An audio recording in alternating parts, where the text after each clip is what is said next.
Hello, hello everyone, I'm MVL and welcome to my 2019 video game pickup special.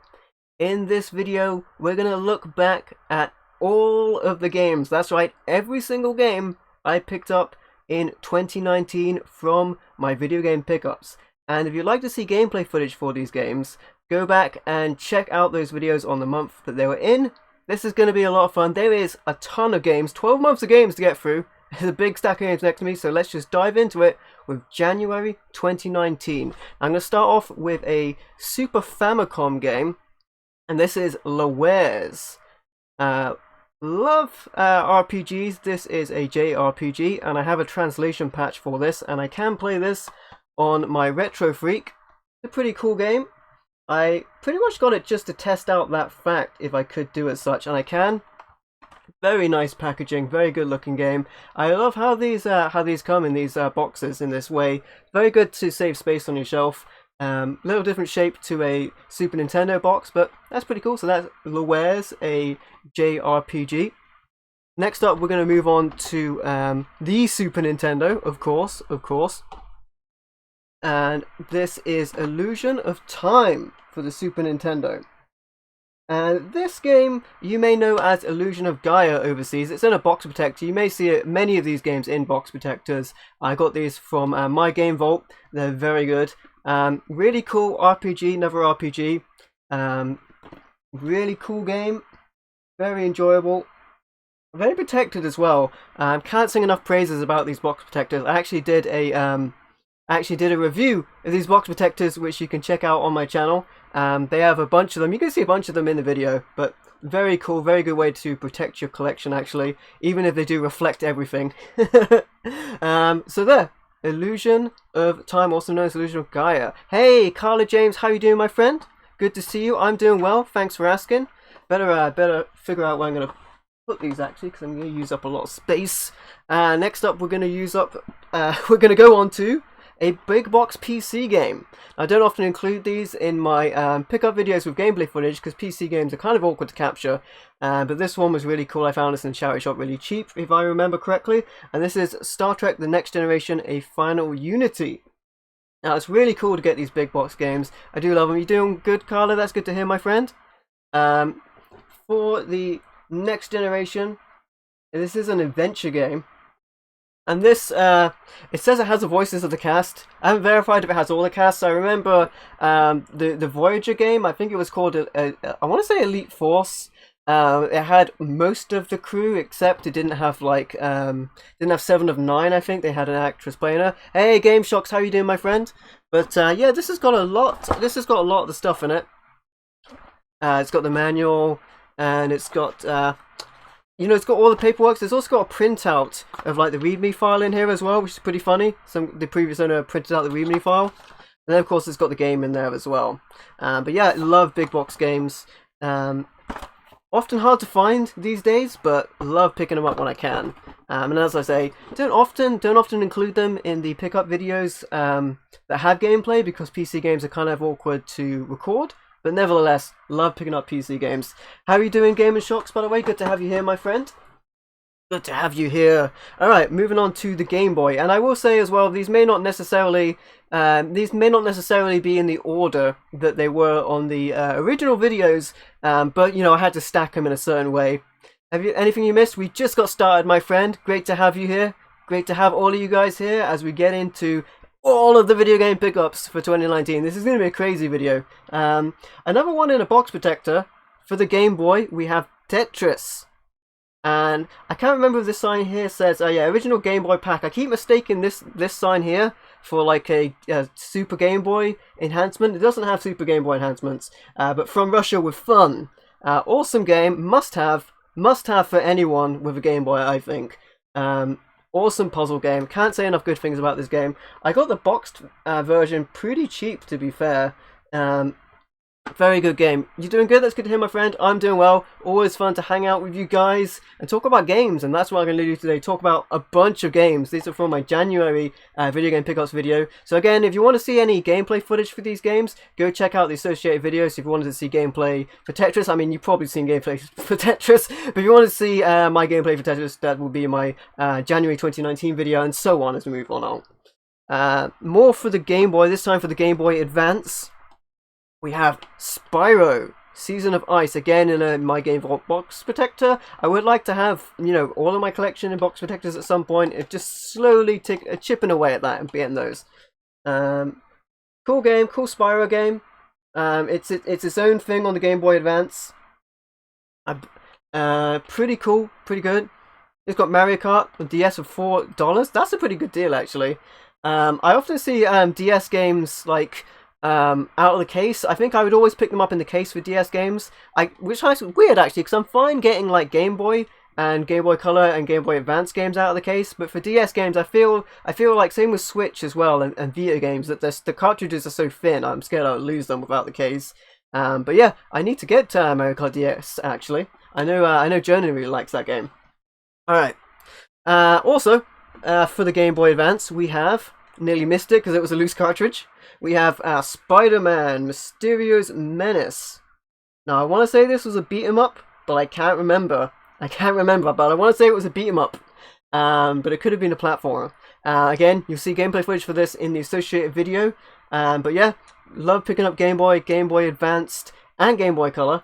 Can't forget Game Boy Color, even though I almost did. Love picking up those games. When I find them cheap, I will pick them up. And I think I paid somewhere under £4 for this, so pretty good. I think again this is unique to the system as well, so I wanted to grab that. And then here's something really unique, guys. I don't know if you guys remember getting demo discs back in the day on your various systems, but here's a really good one for the Sega Saturn, and this is the Panzer Dragoon Saga demo. Now, what's really unique about this demo is it's the complete Disc 1. Like, the entirety of Disc 1. So it's not really a demo at all, really, except that it says not for resale on the front of it. But it is just the whole first disc. The whole first disc of the game. And I don't know if you guys know about Panzer Dragoon Saga. It's a really, really expensive game. It's an incredibly expensive game. So I was able to find this for pretty cheap. I think I paid less than 20 for it. And considering the game itself is incredibly expensive, this was European only, by the way, as well. This is a great way to try out the game, and I do really like it, which is kind of awkward because the game, like I said, is super expensive. But there, so Panzer Dragoon Saga demo disc, pretty cool, pretty cool. All right, on to PS2. Kingdom Hearts, classic. This is well, I'd say, you know, I guess you say modern classic, sort of. If you consider PS2 modern or retro, there's a lot of debate about that. Yeah, Squaresoft. You've got your Final Fantasy characters and Disney characters in this game. Do I have Panzer Dragoon Orta? I think I do. That's for the original Xbox, right? I think so. I couldn't say without checking my game list. I actually wanted to have the list of all the games I'm going to show you guys today in the description, but it was too long for the description, my friends. It was too long. So yeah, you'll have to check out the associated videos. But yeah, cool game. I actually have the remaster, or one of the remasters. There's like a ton of remasters of this. I have one of the remasters of this, but the original came out on the PS2. So that's Kingdom Hearts. Very good game series. And then next up, original Xbox. Yeah, I think I have it. I'm pretty sure I have Panzer Dragoon Orta, or at least I know I have some Panzer Dragoon games on the original Xbox. Next up, I have a Need for Speed, and it's a Need for Speed Carbon Collector's Edition. And I pretty much got this just because it has a really fancy case. I remember that. But you know, this game's not bad. Racing games aren't normally my thing, but this game's pretty cool. And it has a really lovely artwork to it. And the case for this edition, the artwork goes all the way around, which is pretty badass. Not a bad game, actually. Not a bad game at all. I quite like that one. Another game I quite like, Jet Li Rise to Honor on the PlayStation 2. This is a 3D beat-em-up martial arts action. Now, this is a really cool game, and you get to play as Jet Li. What more can you ask for? What more can you ask for? And there's some screenshots of the game. Again, if you want to see gameplay footage for these, go check out the associated video for this. It will be January 2019 video game pickups. But cool game. And if I remember correctly, it was a donation from Slayer768, which paid for this game. So thank you very much, Slayer. You're a legend, my friend. And yeah, rise to honor. It was suggested to me by the chat, so we went ahead and got it. Cool game. It's a beat 'em up brawler in 3D. I love beat 'em ups. I really do. Next up, we have Shinobi for the PlayStation 2. This is a really cool game. This is a hack and slash, and it's in a box protector here. Like I said, I'm trying to get box protectors for everything, slowly getting them, so it's going to be a bit reflective. It's going to shine bright. But this is a really good game as well. Hack and slash, you know, I wouldn't say it's quite as good as the original 2D versions, but it's still a really good game. And definitely a fine entry to the PlayStation 2's library. Next up we have Vexx. You still looking for that? It's a cool game actually. I'm pretty sure I got it. I'm pretty sure I got it for a really good price. Next up is Vexx. This is a platformer, a very colourful looking platformer actually. It kind of reminds me of like, I would say it reminds me of Spyro, but you don't really fly around in it. But it's got that kind of feel to it. It's got that colourful graphics and the cartoony style. So, very interesting game. And this is complete with a disc and manual. I'm not sure I'm going to open every game and show you if it's complete with a disc and manual, especially if they're in a box protector. But in this case it is. And that's Vexx actually. Platformer. Next up is World War Z. This is a shooter. You know, guys, I was in the film World War Z. No joke, I was in that film. But this is World War Z. This is a first-person shooter. It's not bad, actually. It's not bad. It's okay. You get a lot of games for the PlayStation 2, and this does not have the manual, but the disc is in there, and that's what's important. And you know, all of these games I would have played at least once to record footage for the associated video game pickups video, so you know there's going to be gameplay footage out there for them. Alright, next up, we're on to the PlayStation 3. Yeah, I was in World War Z. It was a crazy thing. Next up, we have God of War Ascension. Now, I need to get more games of the God of War series. I don't have the new one, the PlayStation 4 one. I don't know what it's called, but it's like a reimagining, right? The new one. This one's pretty cool, and this also includes a demo of The Last of Us. And I know people have been telling me to play The Last of Us. I'll get around to it eventually. But there you go. I'm not sure where this fits chronologically in the God of War games. I mean, the way I like to play a game series is I like to play them in order. So I like to go from the first game and move onwards from there. And this is also complete with the disc and manual. And PS3 games are pretty easy to pick up, and you can get them nice and cheap. Same with Xbox 360. So it's a good time to get these actually if you are going to collect for these systems. Next up, we have Ratchet and Clank: The Quest for Booty. I was going to make a pirate voice there, like, "Yeah, you booty," but I don't really think that's appropriate. From Insomniac Games. And this is a fun game, part of the Ratchet and Clank series. Again, I'm not really sure where this fits in the game series of Ratchet and Clank. I'm not really sure where it slots in, but I believe this was originally a mini game, or like a downloadable only game, right?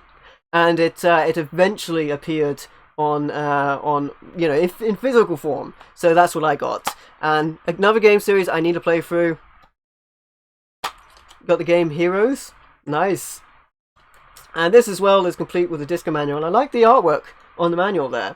I like that artwork. I like it when they have the manual and different. And as well on PlayStation 3 games, you often find that there's artwork inside the case as well. I like that as well. I like that a lot. That's pretty badass. Alright, moving on to the Xbox 360. This is Guilty Gear 2 Overture. Now, I actually kind of think this game's a bit rubbish. It's a very colourful game. It's not the same as the other Guilty Gear games. It's not a one-on-one beat-em-up. It's actually a 3D hack-and-slash game. And it kind of plays out the levels in very short stages. So it's a weird game, that's what I'll say. But it is a kind of cool game. Maybe I need to put more time into it. Again, complete with a disc and manual. It is an interesting game to say the least. Guilty Gear Overture. Pretty cool game. Pretty cool game. For the Xbox 360, we have Remember Me. Now, it's actually, when you say Remember Me, it's kind of funny that this was January, because, whoa, it doesn't feel that long ago, does it? And I intended to give this game a proper playthrough, and I haven't got around to it yet. But that's going to be the way with many of these games. But yeah, Remix Memories changed the world. This was a very interesting game, actually. It's kind of like a 3D game where you do beat 'em up bad guys and all that sort of stuff. And it's complete with the disc and manual as well. This game was very cool, actually. I need to give this game a chance. I need to give it a chance and finish it off. But then there's going to be a subject for many of these games. And by the way, guys, tomorrow I'll be doing a top 10 of all of the video games I picked up out of the year. So if you guys see any games you think should be on a top 10 list, then maybe they might turn up in this. Which you 2 Enhanced Edition? Yeah, I got that actually. I got it for the Xbox 360, and it comes with like a big book. Like, I think it's a manual, but it's like really big. It's pretty cool, and it comes with a map as well. Pretty cool game. And then finally, of that pickup video is Golf Story for Nintendo Switch. This is a golf RPG, and I'll say it again. This is a golf RPG. It's a pretty cool game. This is from Limited Run Games as well. The Golf RPG. And it plays pretty well, actually. I'm not normally that into golf games, but this game plays pretty well. It's very colourful and it's very enjoyable. And it comes with the card as well that the game is on, with the limited run sticker as well, and a game manual, which is pretty cool. Well, it has a game manual for golf, which is like a NES-style golf minigame inside of this game, which is pretty cool. I know they also released golf on a Nintendo cartridge as well for the NES, but that sold out really quick. And considering it was just essentially a reskin of golf on the NES, I didn't really see any reason to go after that. But it was pretty cool that they did it. Anyway, we're going to move on to February 2019 now. The next pickup video, and again, if you want to see gameplay footage for any of these games for this month, you want to check out the February 2019 video game pickups. Alright, my friends, next up is James Pond 2, codename Robocod. Mega Drive game. It's in one of these weird, cartridges that's a different shape. It's kind of interesting, but you know, there's a lot of that kind of weirdness in Mega Drive cartridges. You get all kinds of different shapes. But yeah, my favorite thing actually is the handle on the back of these, is if you need like a little extra grip to pull them out. Yeah. For the PlayStation 1, we have Colony Wars, 3D space shooter game. Kind of cool. I've got a bunch of games of this series actually. Bunch of games from this series, and it's enjoyable. It's enjoyable, and this is mostly complete. I believe the manual is missing.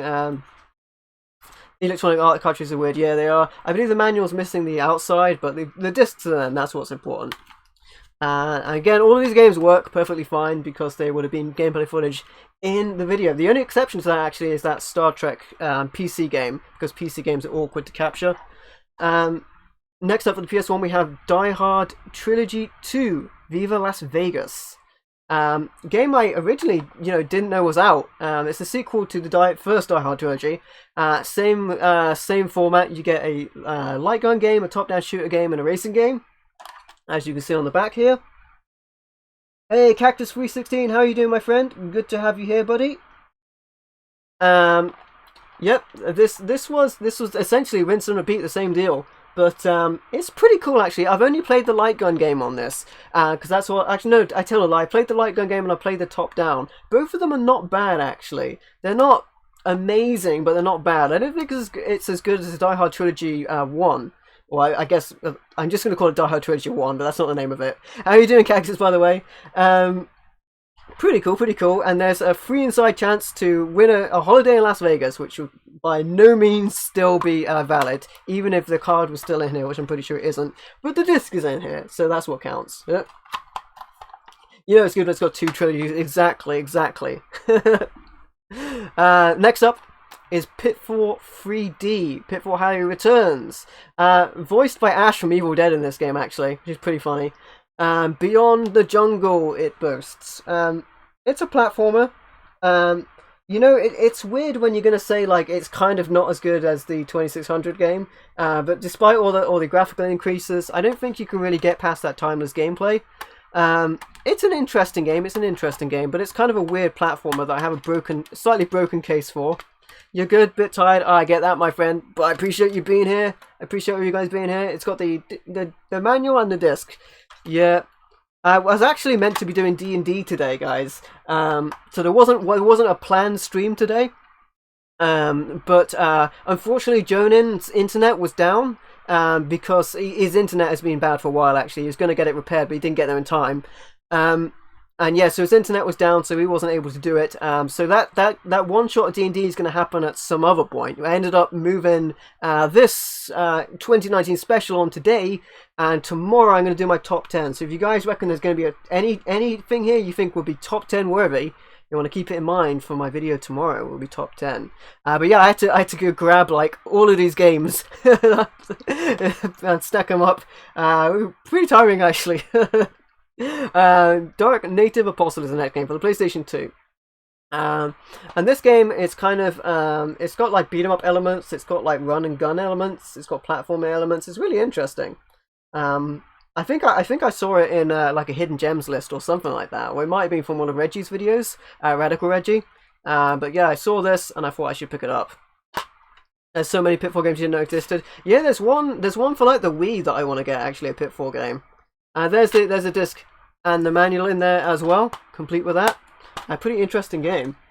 Talking about interesting games, this next one's really weird, and it is Freak Out for the PlayStation 2. Now you can go and check the gameplay footage on the February 2019 video game pickups for this game, and it's a weird game. I think it's supposed to be a kids game, right? No, it says 15 plus. I was going to say I thought it was a kids game, right? But the gameplay footage I ended up getting was using this like kind of stretchy claw thing on the back of the character's head and pulling the boobs of monsters to make them explode. And that's genuinely how it was. It's a weird game, but an interesting game to say the least. This game is really freaky, hence the name Freak Out. Very colourful. Like you'd almost get the idea that it's like that it's kind of kiddish, but obviously not. Obviously not. And now I see that it is actually 15 plus. Your Freak Out disc was scratched and it wouldn't work. Oh, that's a shame, Cactus. That does happen a lot, actually, with the PlayStation 2 games. Have you tried getting it cleaned? If you go to somewhere like CEX, they might clean it for like £1 or something. I've done that before. It's not guaranteed to save the disc, but it's one way you can go.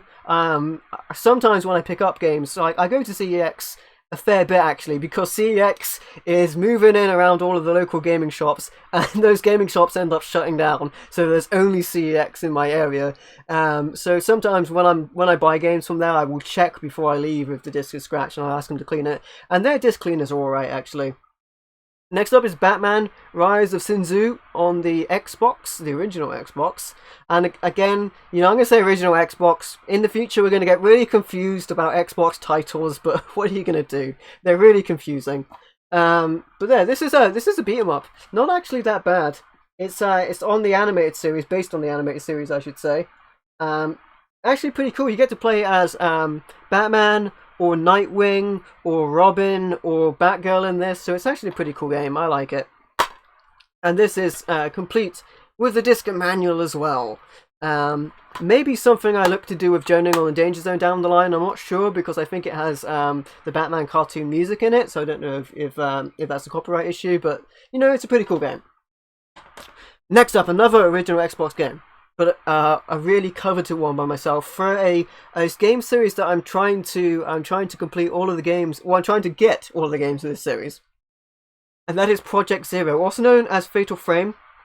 This is Project Zero 2 Director's Cut, and this expands upon the PlayStation 2 version with better graphics and extra content. It's basically better in every single way, except you have to use the Duke, the original Xbox controller. Other than that, this is better in every single way. It's going to look better, the graphics are going to be better. It's a scary game series. You guys may know it as Fatal Frame overseas. We call it Project Zero over here, as they do as well in Japan. It's a really cool game series. I'm trying to do a little side quest and get all of these, and I really want to.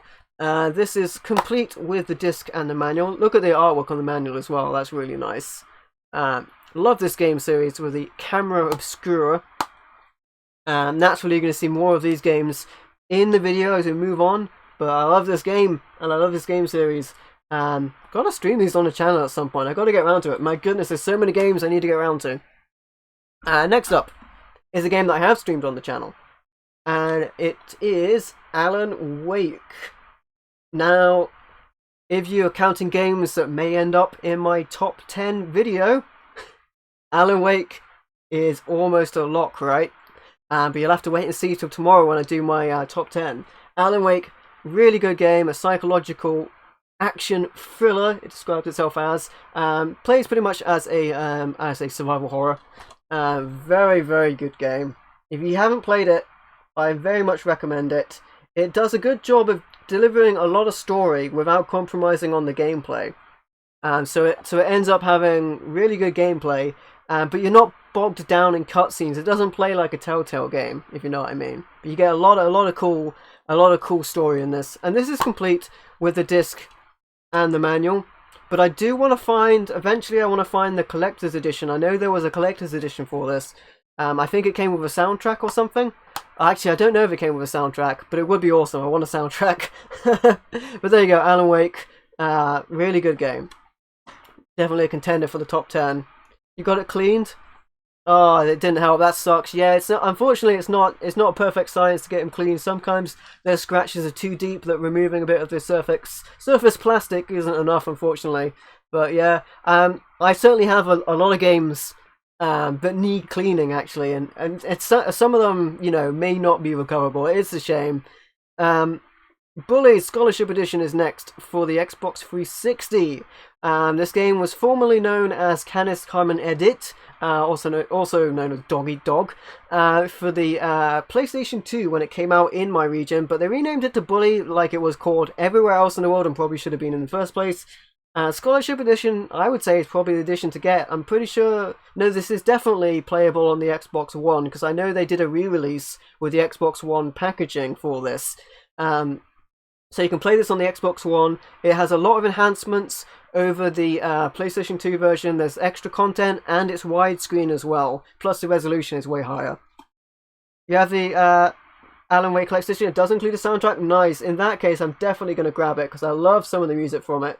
The only shame with that, I would say, is that it won't have any of the American Nightmare music. Damn, I want some of that American Nightmare music, because the song from the Old Gods of Asgard in American Nightmare is so good, so good. Got Bully on the Wii for $3 at Flea Market, but it barely works. Well, barely works is better than nothing. Maybe you need to get that one cleaned. Next up, we have Game of Thrones. This is not the Telltale game. This is like an adventure game. This is its own thing. I believe this game wasn't originally going to use like images from the TV show, but it ended up, you know, using it anyway. So they did lean heavily on it. It's supposed to be more faithful to the book than the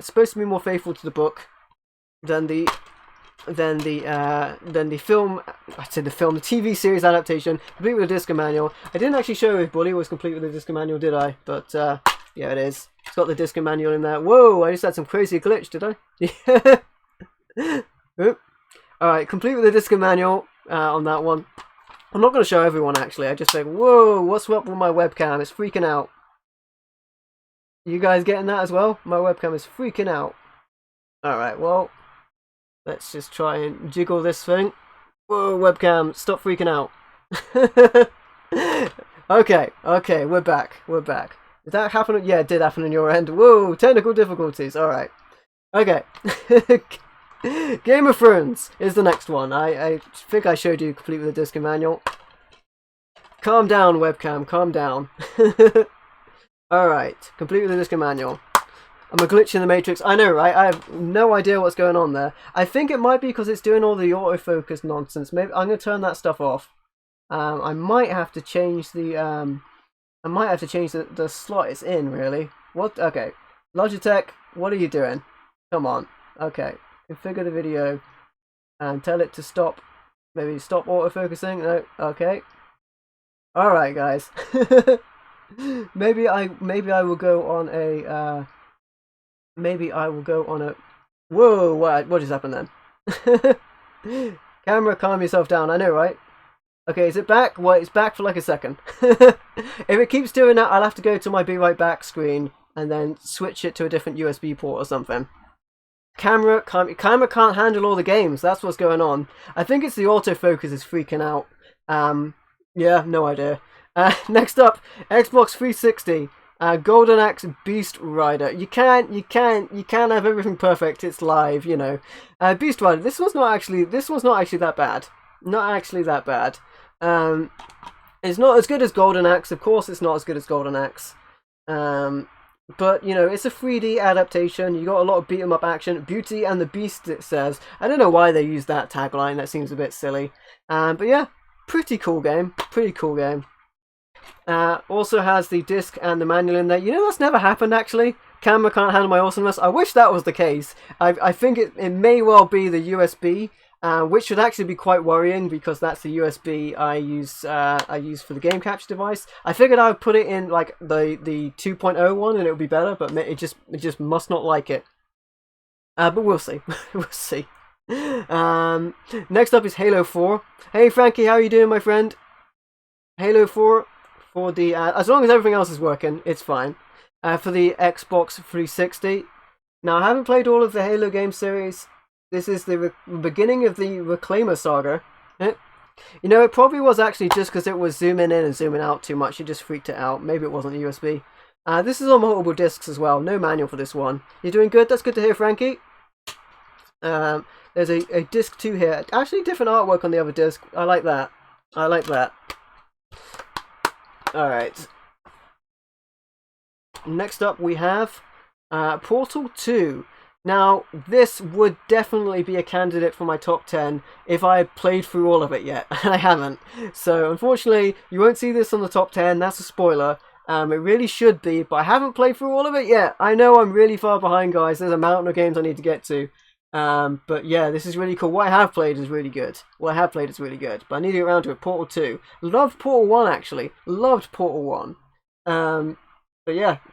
Also comes with peer review as well, which you can get by download. You doing good, Frankie? That's good to hear. I'm having a good time as long as my webcam plays ball. You know, I made the choice to put it in a different USB slot, and it's not liking it. I put it in the USB slot that I normally put my game capture device in, and it must go, no, this isn't normal. I think I only have like one 2.0 USB, and that's for my game capture device normally. But I figured, you know what, maybe it'll be slightly faster. I mean, yeah, I don't think that's a thing. I don't think that's a thing that would make it slightly faster if I put it in 2.0. Too fast for its own good, evidently, because it was glitching out a moment ago, but we'll see. Got the orange box for $4. Yeah, the orange box is really good. That's got Portal 1 on it, and it's also got Half-Life 2, and it's got Half-Life 2 Episode 1 and 2. And it also has Team Fortress. There we go. That's a really good collection of games, actually. And actually, yeah, here you see there's a download code. Now, actually, when I got this, because I got this secondhand, I didn't need to use this. It just downloaded it for free anyway. So I can't say for certain, but if you get this for the Xbox 360, you shouldn't need a download code. If you put the disc in, it should give you peer review anyway. It did for me. It did also on Alice, Madness Returns. It gave me Alice for free without needing a code. So I can't say for certain, but it did for me. So I don't know, but it might. Alright, there we go. Next up is the Star Wars Force Unleashed 2 for the Xbox 360. Star Wars games! Now I know there's a new Star Wars out, which I probably should pick up at some point. This is... it doesn't have the disc manual, actually. Does it? It does! I was about to say it's completely disc manual. I'm getting so flustered on my words after that webcam mishap. But, you know, it might be fine now. Yeah, cool game actually. I want to play through the first one before I play through the second one. At the start of this game, you are a clone of the original character, so I guess I kind of got maybe something from the ending of the first one ruined for me. I don't know. Haven't played it yet, but Star Wars Force Unleashed 2, pretty cool game. Reminds me of the Jedi Knight games actually.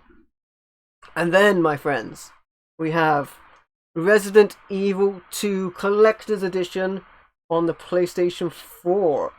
Now, I actually have the big crate, the item crate with the Leon statue and the soundtrack and all of that stuff in it. It's really big. I didn't bother to get out for this video, but I have a full unboxing for that, which you can check out on my channel if you want to see all the extra cool stuff. Steelbook case for this bad boy, and it also came with a bunch of the DLC as well. And really cool game. And this has got to be a shoe-in for the top 10, right? You'll have to see tomorrow, but it's got to be a shoe-in because I've definitely streamed this on my channel, and it's definitely a good game. Alright, so Resident Evil 2, the remake. Also, Layers of Fear. These are in no particular order, actually. In this case, they're out of alphabetical order. I try and put them in system in alphabetical order, but I did just grab a load of games. Layers of Fear Masterpiece Edition. I got this from Limited Run. They also released a version of this for the Switch, but I believe the PS4 is probably the one to get. I mean, I don't play stuff portably anyway, so it's not a big deal to me. Resident Evil 2 has to be in the top 2. Well, potentially, you guys will have to see. You'll have to see. Tomorrow I'm doing my top 10 live, with gameplay actually. There we go. That has all of the stuff with it, the manual and the little card. Really enjoy this game actually. Stream this as well. It was pretty cool. And we actually got the good ending, which I by accident, completely by accident. Alright, next up we have Dragon's Lair Trilogy. This was really cool actually because I was considering getting, this is another game from Limited Run, I was considering getting this on the Wii, and it was only released in America on the Wii, but thankfully Limited Run went and did the trilogy for the PlayStation 4, which is really cool. This has Dragon's Lair, this has Space Ace, and this also has Dragon Lair 2 Time Warp on it. Really cool. Glad they did a physical version of this. Whoa, I forgot that it's really broken. Yeah, the case is all broken. But it's got everything with it. That happens to me, you know, more than I would like with Limited Run games. But there you go. It sort of holds its shape if you close it. But yeah, I remember that now. As soon as I opened it, I was like, I think I remember that there was a problem with this. Alright, next up we have Starlink Battle for Atlas. Again, this came with a bunch of other stuff. But yeah, the annoying thing about this is it's not all on the cartridge. It has to download a bunch of it. This is not necessarily the Star Fox game we'd all want and love, but you know, it's better than Star Fox Zero. And this comes with the cartridge and all that. I will say actually, it came with a Starwing ship and Star Fox character. I can't remember what the line of Toys to Life that comes with this is called, but the little things you need to add in. Hey, Let Me Live Gaming, how are you doing, my friend? Welcome to the stream. We're going over all of my video game pickups of the year. This is going to be crazy. But I will say you can grab this for like under £15 now. You may even be able to grab it for £10 if you look hard enough, but I'm pretty sure you can grab this for £15 or less these days. And the Switch version is the one to get because the Switch version has Star Fox on it, and it has bonus content for Star Fox, even though the PS4 and the Xbox One definitely have better graphics. If you look at comparisons, the PS4 version looks better, but this one has Star Fox, and Star Fox makes it that much better. Oh, Amy, you wanna marry me and steal half my games? I know what you're up to. I know what you're up to. But how are you doing, Amy? Welcome to the stream, my friend. As we move on to March pickups are next. First up we have the Ninja, the Mega Cartridge, for the Master System. I believe this game in Japan was called Ninja Princess, and the graphics were completely different. Hey, video game lover, how you doing, my friend? That's exactly what you're up to. I knew it, Amy. This is a pretty cool game. Hard though. It's a hard game. But it's a cool game. How are you doing, video game lover, my friend? Don't have the manual of this, but I do have the cartridge. Love the Master System. If I can get a game in the case, even if I'm missing the manual, I'll still go for it. Yeah, it was originally called Ninja Princess. They changed the graphics for the Western release. I would like to get the original, actually, but a pretty hard game as well, as often they are with the older games. Next up we have Bomberman on the PlayStation 1. This is a really cool game. And if I've got this right, I want to say, you like the cover? Yeah, the Master System games certainly had polarizing covers, didn't you? Didn't they? I want to say this is a remake of Bomberman 1, but it also has a multiplayer game in it as well. It looks a lot better. I would honestly probably say stick with the original game. The graphics are definitely better. You love Bomberman. Bomberman game series is awesome.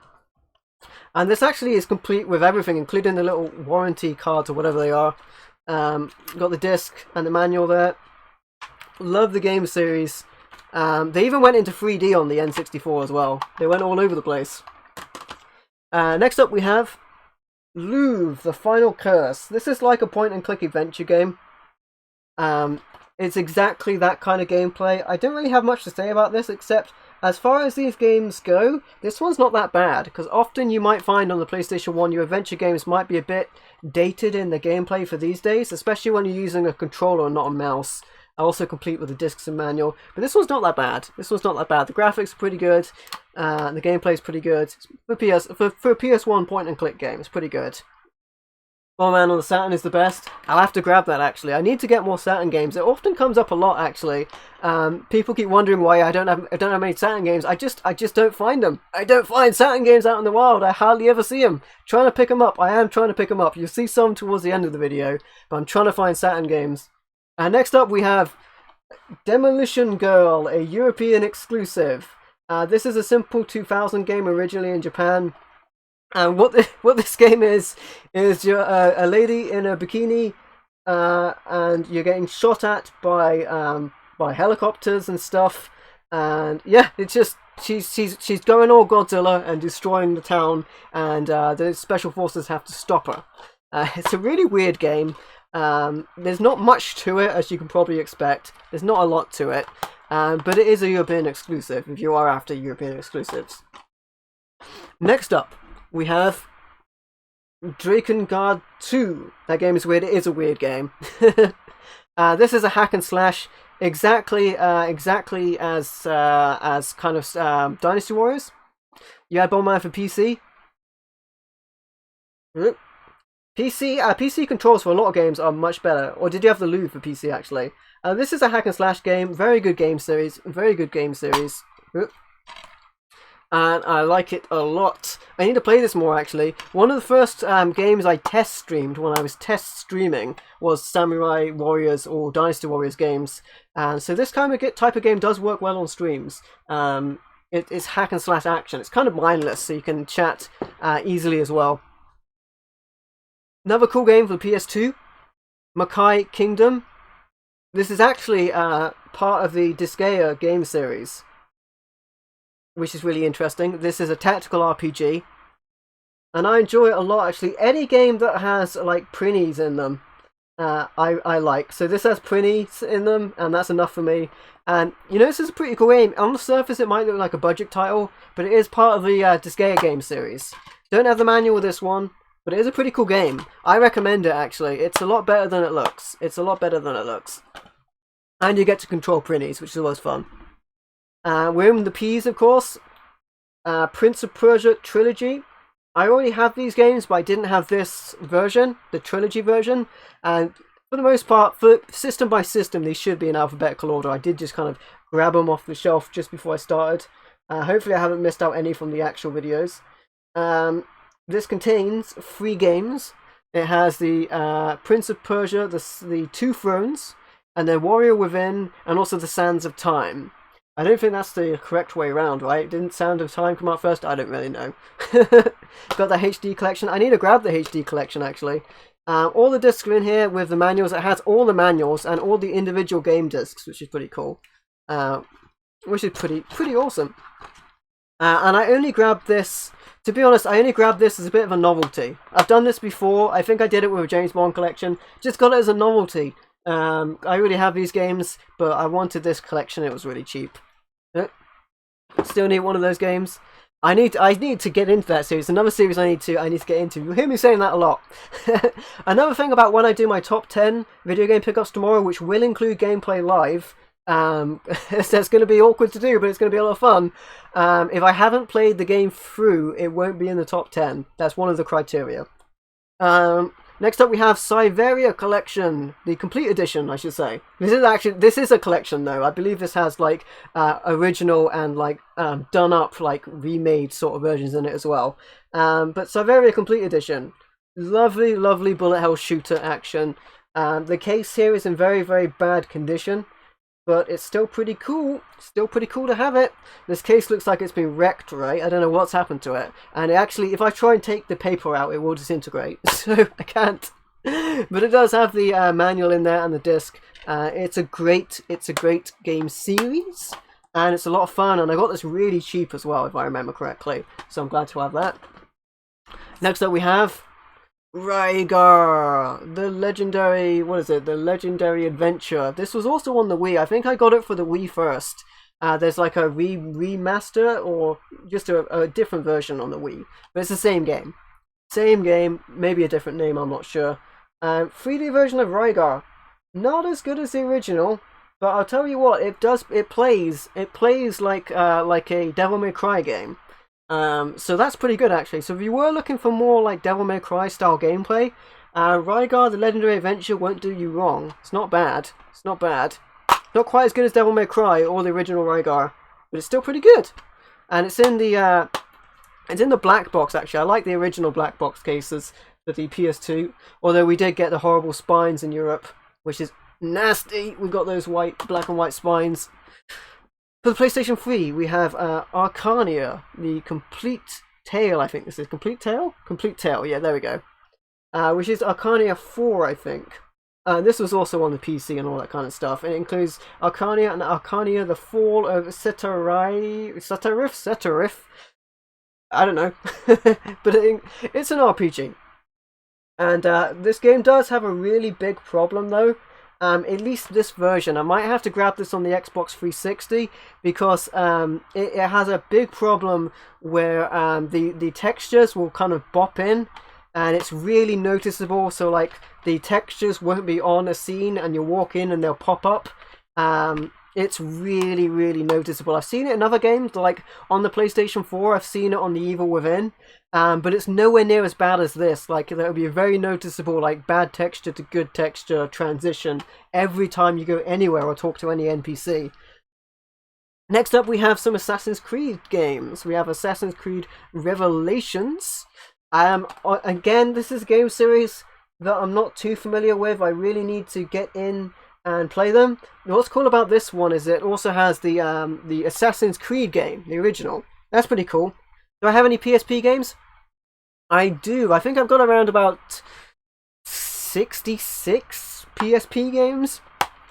You won't see many PSP games in these pickups though, unfortunately, because at the time my PSP wasn't working, so I wasn't able to record gameplay footage, so they weren't in my pickup videos. But I'm thinking of doing a PSP collection down the line, a collection video like I did for like the original Xbox, the Xbox 360, PS1 and PS2. I'm thinking about doing that down the line. Assassin's Creed Rogue is next. Again, I'm not really sure the order that these games go in. Why can't they just use like numerical titles? It would be way clearer.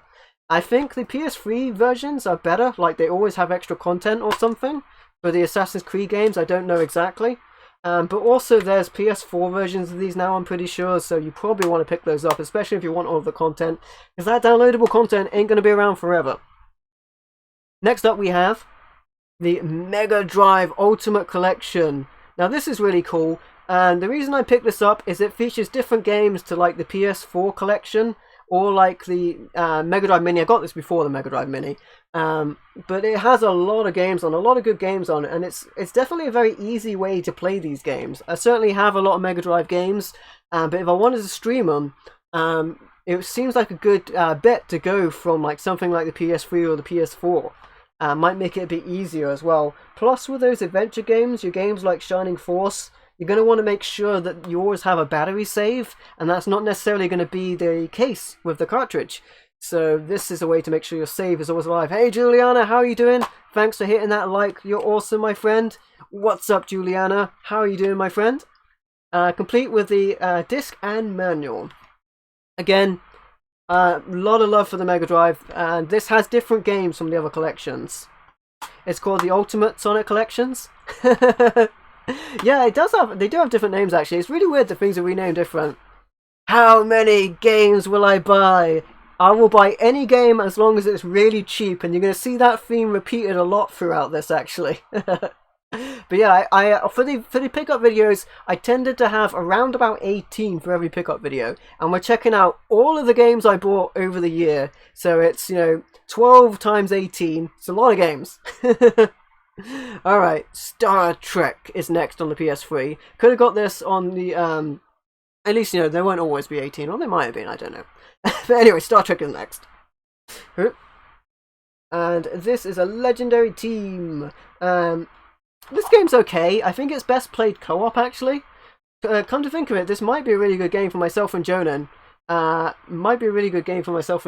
If it wasn't for the music, actually. I think the music might get us into trouble on YouTube. Oh, copyright! Oh dear! But there you go. Buy all the games. Well, you see, Juliana, I buy most of my games for like a couple of £. I don't buy many new games, so I often find myself spending less than most people would spend on 3 or 4 new games in a month than I do getting 18 second-hand games. Because I certainly didn't pay more than £1 or £2 for Lord of the Rings: War of the North. Although this is an alright game, it's a good multiplayer game. But you'll see that most of my games I didn't pay much at all, and that's how I'm able to accumulate them. And that's my tip, guys. If you're gonna go hunting for games, get the cheap stuff. Don't bother getting the expensive stuff unless you know you're really gonna like it. Sometimes if I know that I'm really gonna like a game, I will fork out for an expensive version. But otherwise, I'm gonna get cheap games and find a diamond in the rough eventually, which is the case I had with this game actually for the Xbox 360. Alice Madness Returns. Now, I know I need to play this. I need to play it because it's really cool. American McGee. And actually, when I was speaking about copyright previously, when there was that whole copyright issue where people were getting false claims, American McGee got claimed for his own playthrough of Alice, which is pretty funny. It's pretty funny that happened. His name's on the cover, and he got copyright claimed for it. But there you go. Another thing I found when I put this game in my Xbox is it downloaded Alice, the original game, for free. Even though I didn't have the code or whatever, it still downloaded it. So that was my experience. It may not be the same for everybody. It could be a region thing. But I did get Alice. It says on the back you need an online pass. I didn't need to do that. It just downloaded it. It downloaded it with no problem whatsoever, and I got this game secondhand, so it's pretty good. What's the most amount of money I paid for a game? Probably either the Resident Evil 2 Collector's Edition. That was really expensive, and I did it because I really wanted everything in the Collector's Edition, and it seems like the only other way to do that would be to get it the Deluxe Edition online. So that was pretty expensive, and the other one is that comes to mind is what is it called? The Fire Emblem. Fire Emblem. I'm gonna look at the game because I can't remember the name of it. It was I have no clue. It was a Fire Emblem game that the 2 of them were released, but there was a third one downloadable, and the third one only came out physically if you bought the collector's edition. That was really expensive as well. I can't remember the name of it. I've lost the name, but it was a Fire Emblem game on the 3DS. Tomb Raider Underworld is next for the Xbox 360. The name will come to me later. without me going over and looking at it, I can't remember. I only got this actually because it's the limited edition packaging, even though it's really beat up. It's really beat up. But it's cool. You got this really badass packaging, which I really enjoy. I think that's pretty cool. And it opens up like this. Now the packaging is pretty beat up, so I'd like to get a better version of it. But it has the disc and everything in there. I think this looks pretty badass. And this game's not bad actually. This game's not bad. It's not as bad as Tomb Raider: Angel of Darkness. Amy loves that game. Tomb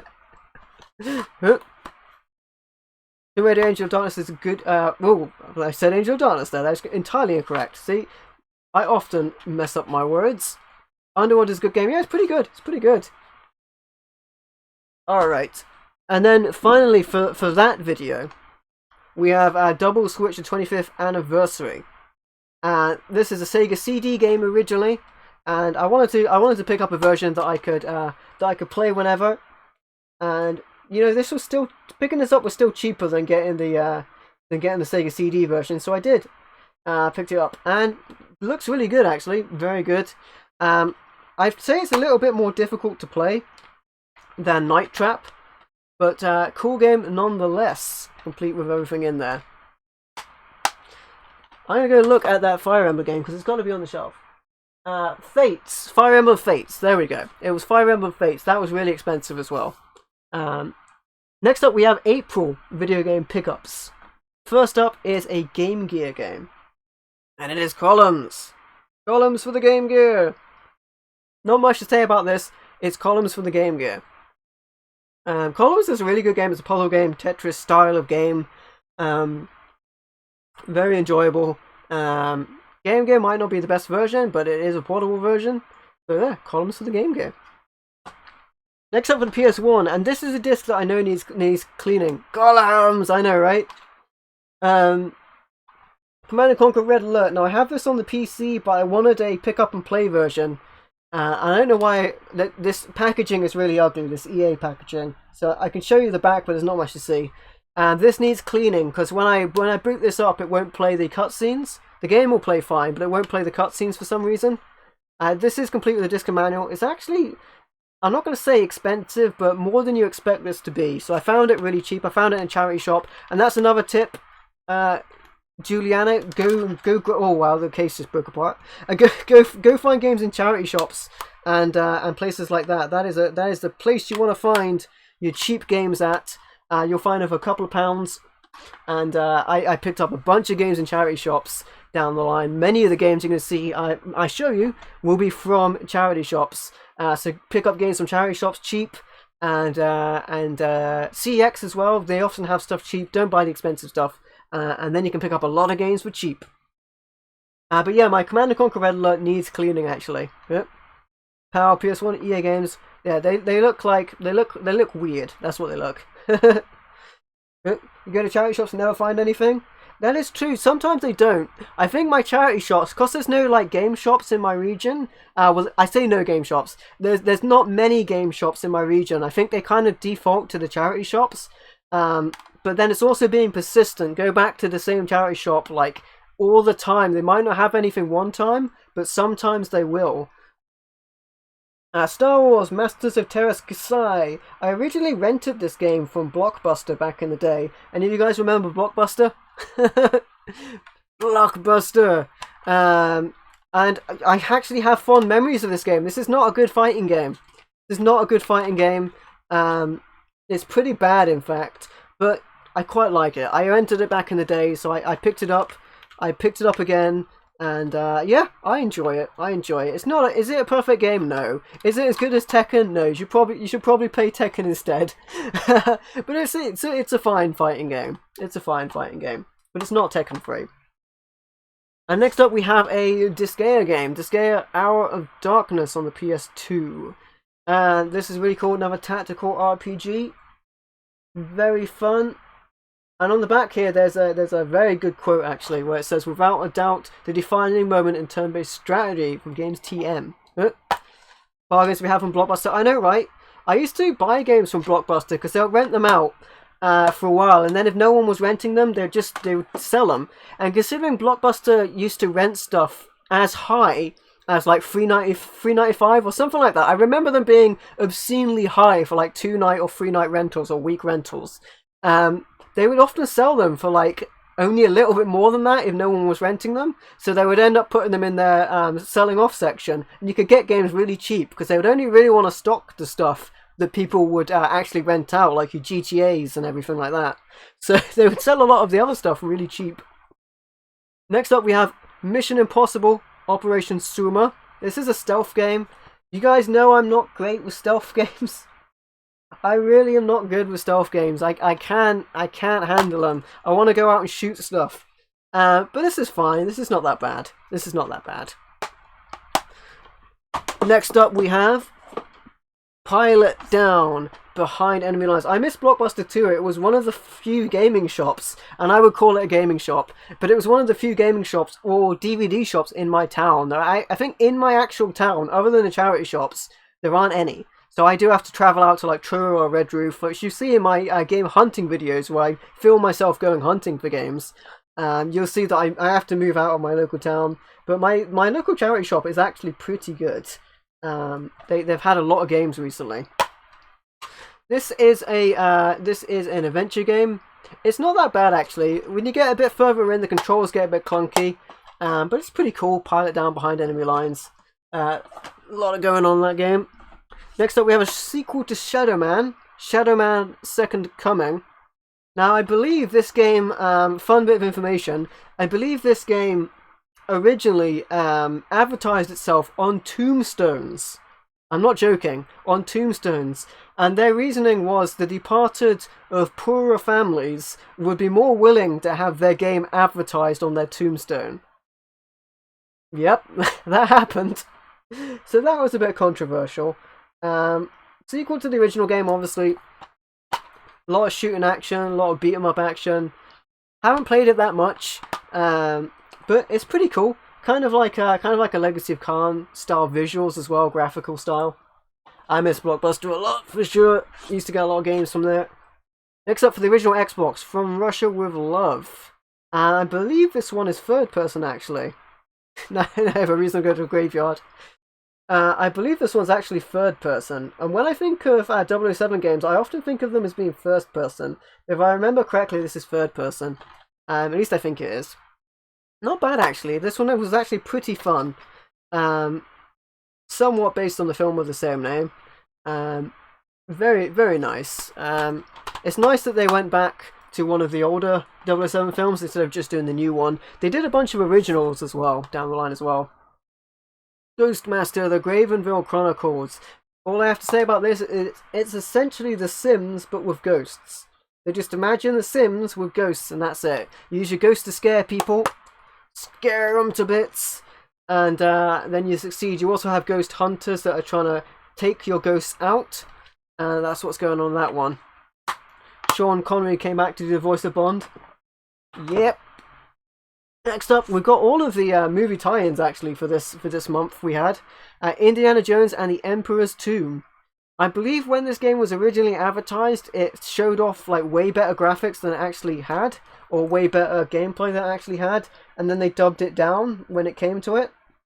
But this is an adventure game. You get to do a bit of 3D brawling and stuff like that as well. It's okay. It's okay, but it's not as good as like a Tomb Raider game. It's not as good. Ironically, Tomb Raider is kind of like essentially a rip-off of Indiana Jones. This is not as good as a Tomb Raider game, but there you go. Next up we have The Terminator, Dawn of Fate.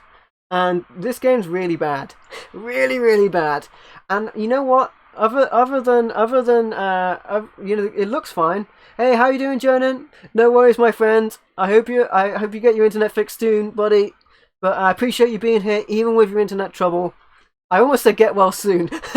Get well soon. Internet, get well soon. You know, I had a glitch on my webcam a minute ago as well. I had no idea what was going on. But yeah, Jonah's suffering some internet troubles. But he'll be back. He'll be back. All right.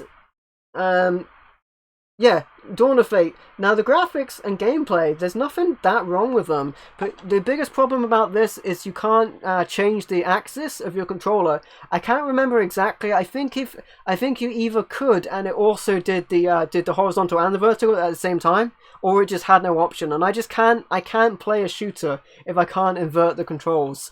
At least on the vertical axis. So yeah, I just couldn't play it. I just couldn't play it like that. It's standard these days, and you know what? Way back on the 64, it was standard to have it inverted as well. It's just weird. It's just weird. On to the Xbox 360 though, where controls get a little bit better. We have Dead Space. Now this one should certainly be a candidate for my top 10 actually, but I haven't played all the way through it. So unfortunately it's not going to make the cut, but 91% Xbox 360, and this is a really good game actually, and this was really close to being on my top 10.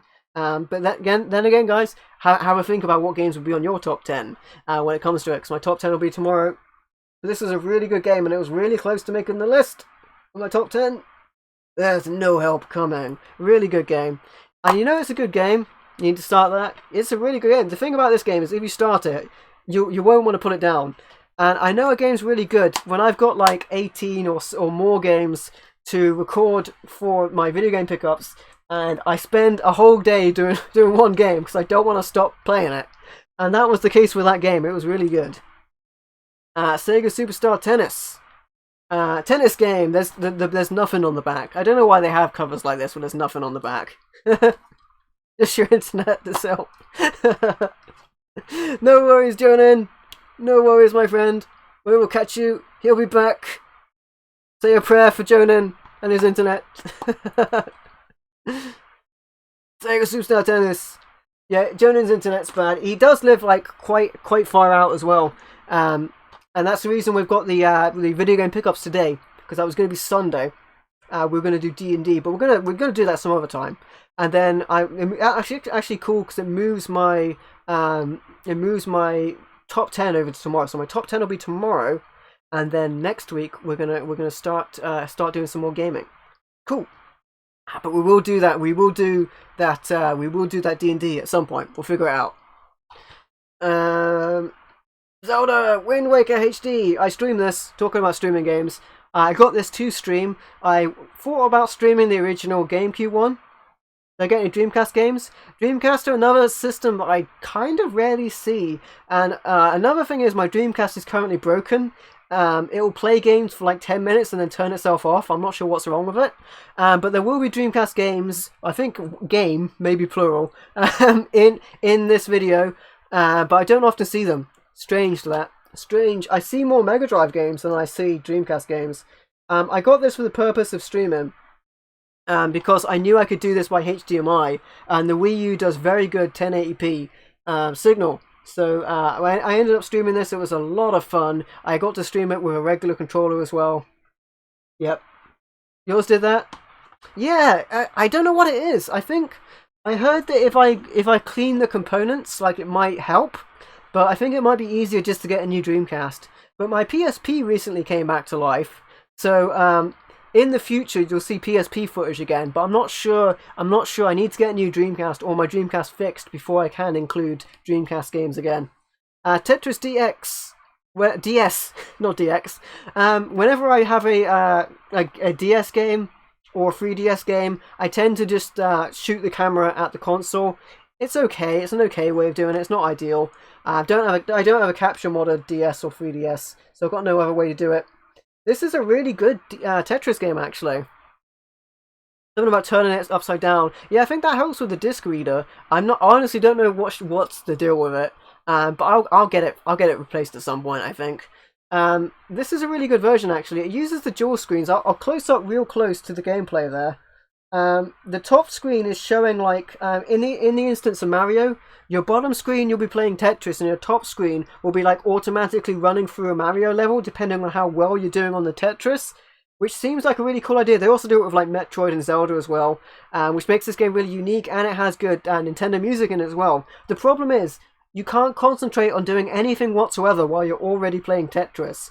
Try playing Tetris and doing anything else at the same time. You can't. You're engrossed in Tetris.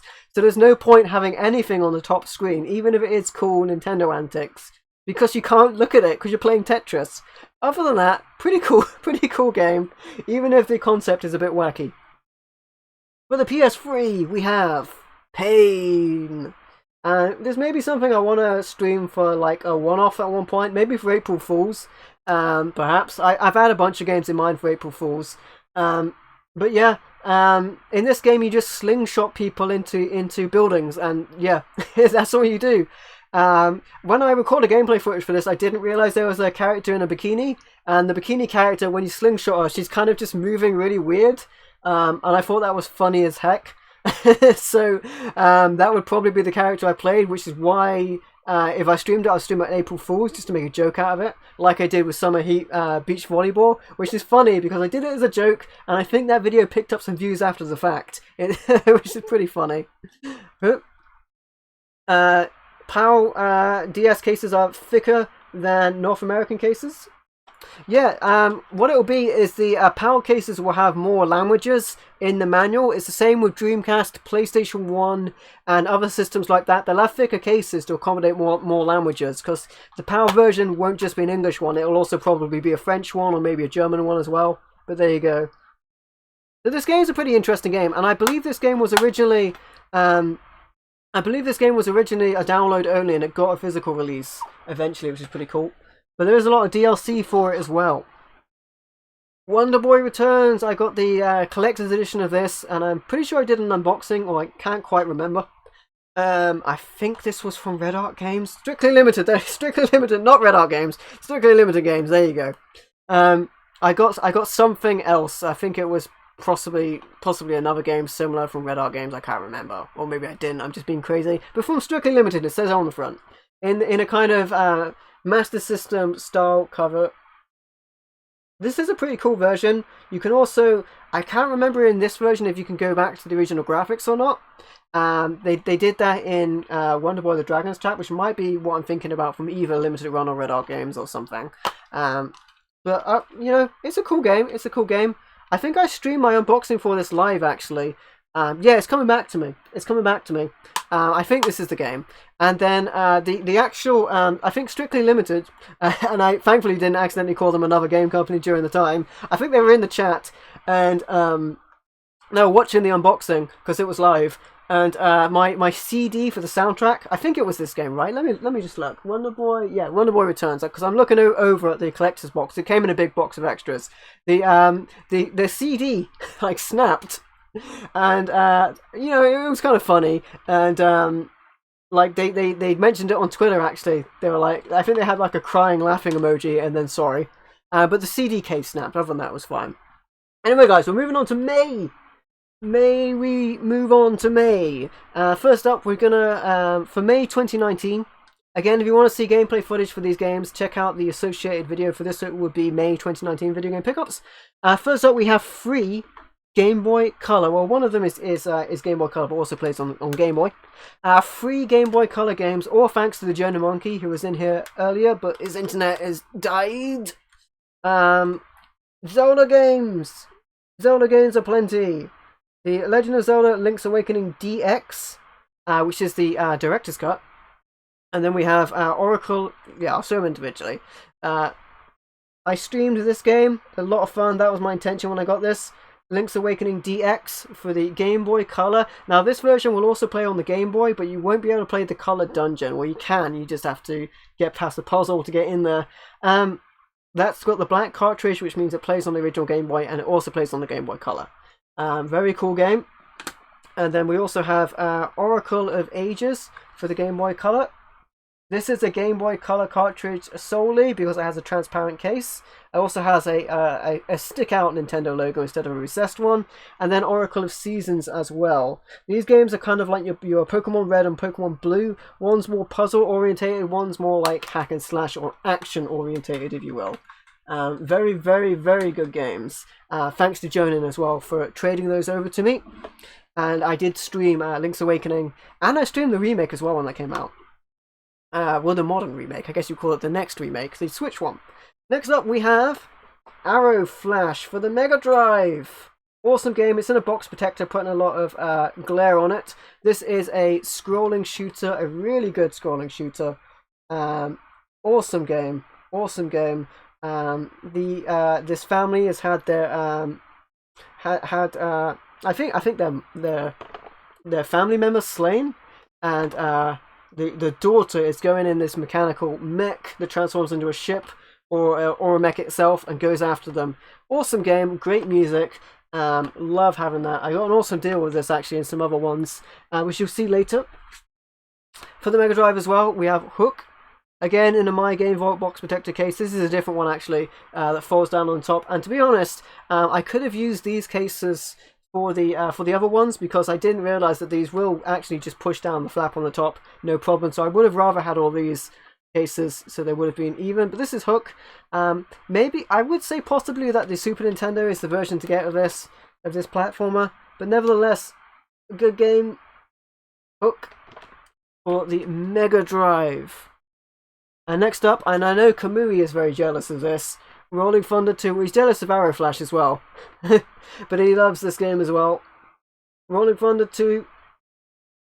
It's a side-scroller shooter. Very good game. Love having that in the box as well, complete. Got some very good deals on those. Very happy about it. And then on to the PlayStation 2. First of all, we have Future Tactics: The Uprising. This is a turn-based tactical game. Very similar, I would say, to Worms 3D. If you guys have played Worms 3D, this plays almost exactly like it. Almost exactly like it. But with different characters and graphics. So if Worms 3D is your kind of thing, then you probably want to check out Future Tactics: The Uprising for the PlayStation 2. Next up, Gunfighter 2: The Legend of Jesse James. This is a light gun shooter. Very happy about this. I was looking for this game for a while and I found it. Likewise, I found it very cheap.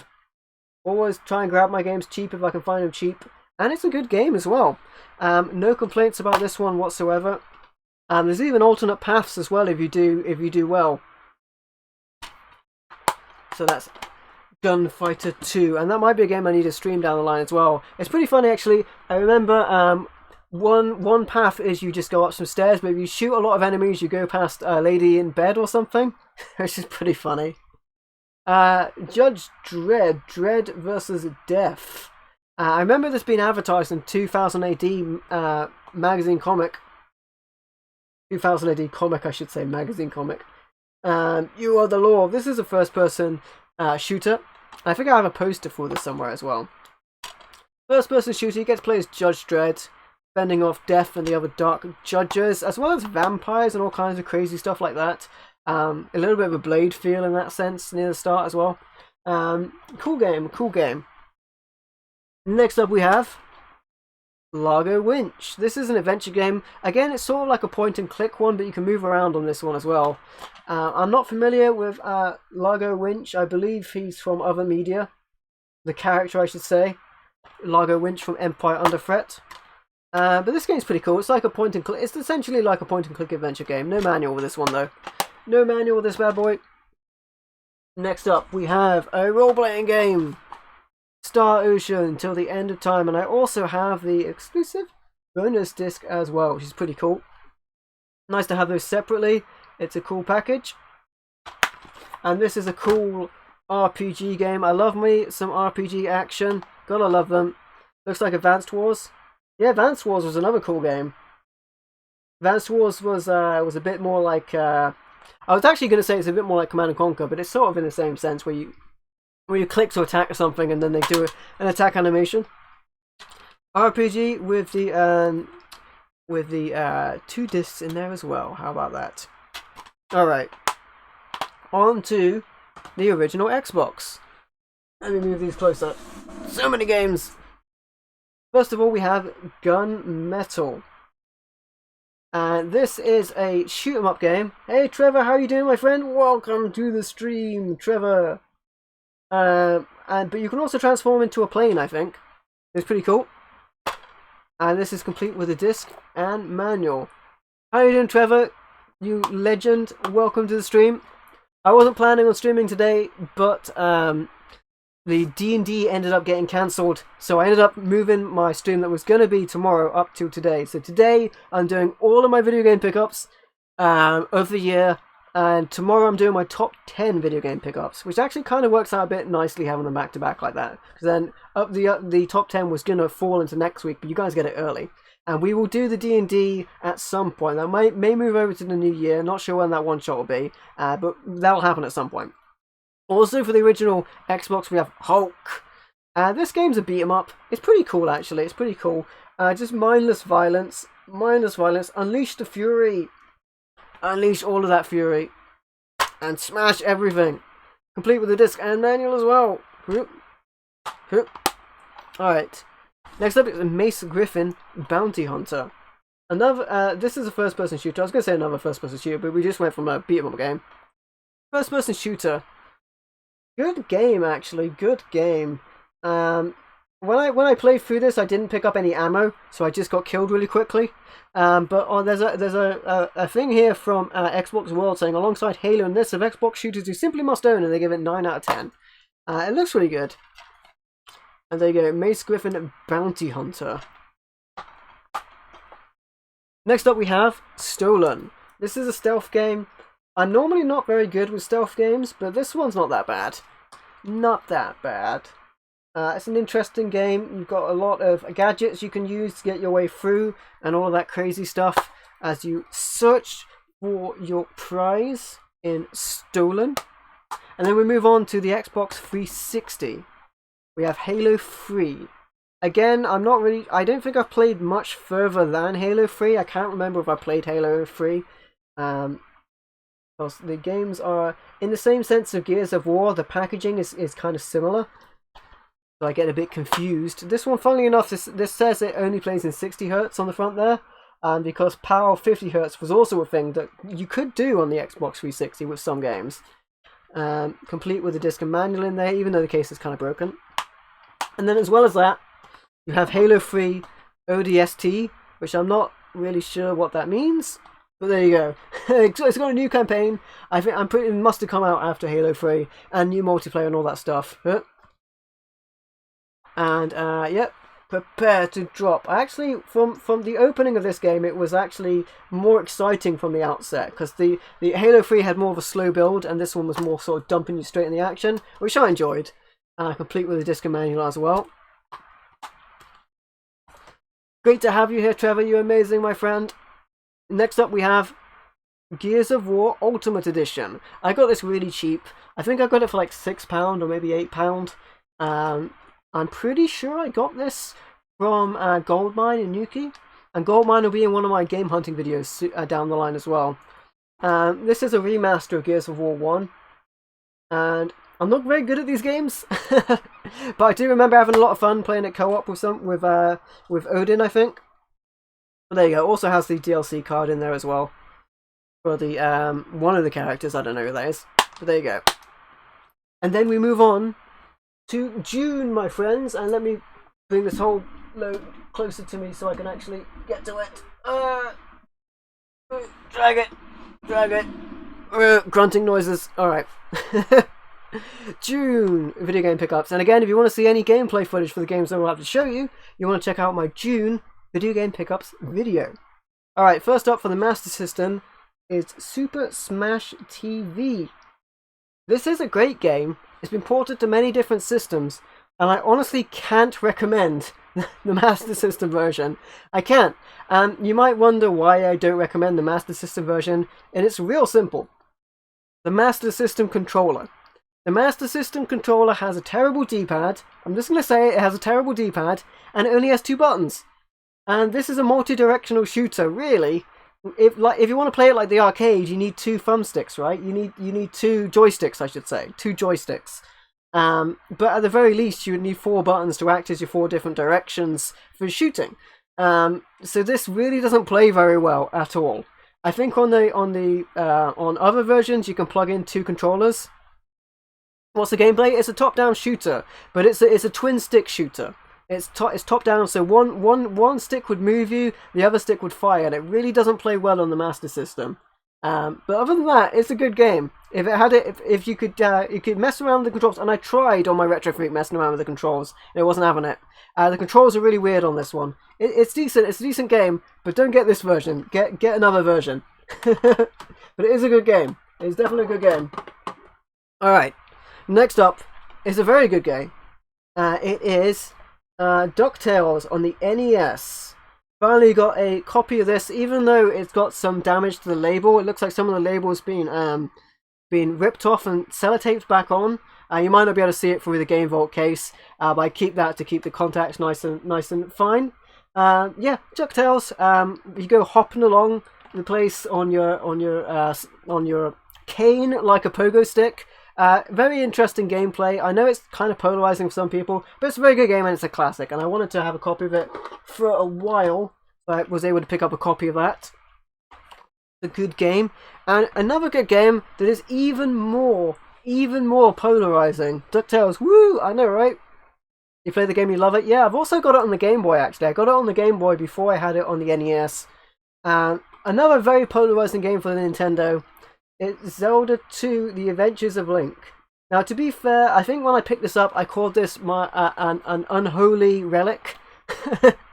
or a I didn't call it something nice, essentially. I know a lot of people hate this. It's not terrible. It's not the way you want to play Zelda. You want to play Zelda top-down. Let's be honest. You want to play Zelda top-down. This is a side-scrolling Zelda game, The Adventures of Link. It's a very polarizing game. The difficulty ramps up really, really, really quickly. I didn't actually have a copy of this, and I want to get it complete, actually. It would be nice, but, you know, Zelda games are really expensive to get in box. But, yeah. Side-scrolling Zelda game, difficulty ramps up. You know, it's actually top-down in the overworld, in the open world, but in the battles it's side-scrolling. It's a bit weird. It's not terrible. They hadn't had a style set for how the Zelda games were going to work when they came to their second game, so they mixed it up. I'm glad they went back to top-down for the Super Nintendo game. The names Super Nintendo game. It's not Link's Awakening. It is Link's Link to the Past. I got there eventually. All right. Yep. Next up, we have Game Boy Color. MVL messing up the names of his Zelda games. You can all laugh at me for that. Santa Claus Jr. By the way, Link to the Past is probably the best Zelda game, which is kind of that's why it's so funny that I slipped on the name there. We've gone through a lot of games, so we've got a lot more games to go. But Link to the Past is probably the best Zelda game, and I really, really love Ocarina of Time, but Link to the Past is really, really, really good. You know the game 100%. Yeah, I know, right? It's such a good game. Santa Claus Jr. This game here is a PAL exclusive platformer. This would have been appropriate for the season, actually. If I show you the gameplay, you can see that it is winter themed. Santa Claus Jr. Hey, look at that! I hadn't noticed that before, actually, but does that look like a Charizard at the top? That's like a Charizard, right? A Pokemon. Never mind. I'm getting all kinds of tangent now, as well as I get tongue-tied. But there you go. There you go. He looks like he has 3 arms. Yeah, I think that's the hat. That's his hat on the back there. But yeah, he's too small for that. It's too small for that garment, isn't it? Also for the Game Boy Color, we have a Magical Tetris Challenge. This combines Tetris with Disney characters. You actually get a top-down. It's never going to focus on that. It's like me getting my game titles or my actor names right. It's never going to get it right. This has kind of top-down bits where you talk to characters as well, which is pretty fun. But it's Tetris. All Tetris games are good. You can't go wrong with Tetris. Next up we have Wonder Boy, the Mega Cartridge. I originally had this, I believe, without the case, and I upgraded to get the case as well. So I'm happy about that. It's a great game. I wanted to make sure I had played through it before I got the remaster or what have you on the PlayStation 4, and I didn't have it in the case. I think it may still. I think it's missing. Yeah, it's missing the manual. But other than that, it's in very good condition. Like, this cartridge is very, very good condition. There you go. They're all out of Tetris. That's fine. I'll keep playing regular Tetris forever. I'll play regular Tetris till the cows come home, whatever that's supposed to mean. Next up, we have a really good one. One of my best finds, actually. Easily one of my best finds. Probably a shoo-in for the top 10. Castlevania: The New Generation. I forget what this is called. Bloodlines? Is it called Bloodlines overseas? I want to say Bloodlines. See, I'm forgetting all of my names. All of my names. It's embarrassing enough I forgot Link to the Past. I brain farted on it. New Generation. Castlevania New Generation. Really, really, really good game. Really expensive. I got a very good deal on this and a bunch of other games that I got at the same time. I also got the Chaos Engine, which was another upgrade, actually. I didn't include it in the pickup video at the time, but I also got the Chaos Engine complete in the box as well, which is really cool, because I'd already showed the Chaos Engine in a Danger Zone video with myself and Jonan previously. It's Bloodlines US, yeah, I thought it was.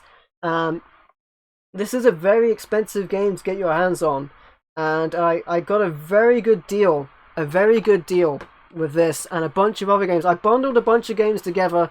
It was an expensive purchase, but I bundled together and I got it down, because I think originally the seller wanted me to pay like £225 for just this, and I got him down. I can't remember what I got him down to, but nowhere near that for like 6 games or something. I also traded in some other games, like I traded in my old Chaos Engine cartridge, which you would have seen on the Danger Zone video, because it was like in bad condition for a better run.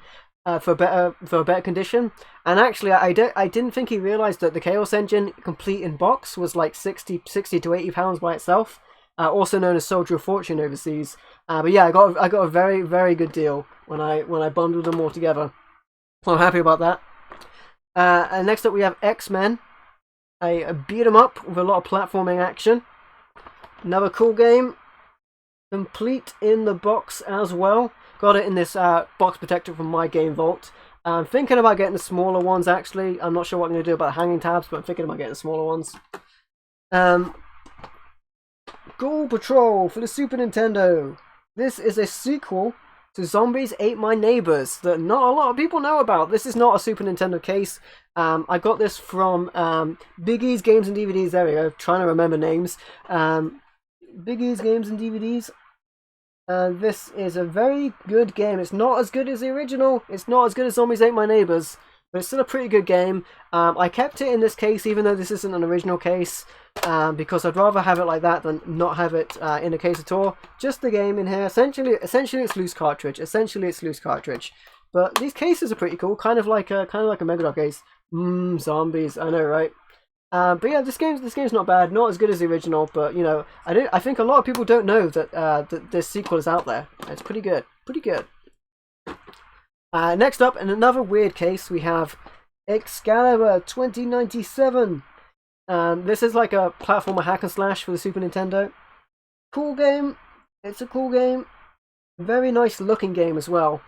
Again, in one of these weird kind of like video style cases, or Mega Drive style cases. I pretty much count it as just being cartridge only, but glad to get it anyway. You know, it wouldn't be so bad if I had all of my loose cartridges in these kind of things anyway. Because to be fair, it looks cool. Yeah, it does. Like, to be fair, this is a lot more sturdy than an actual Mega Drive. Me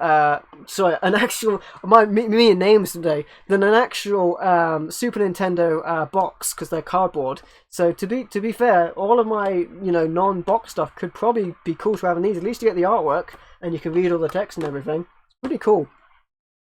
Next up we have Hurdy-Gurdy. I just enjoy saying that.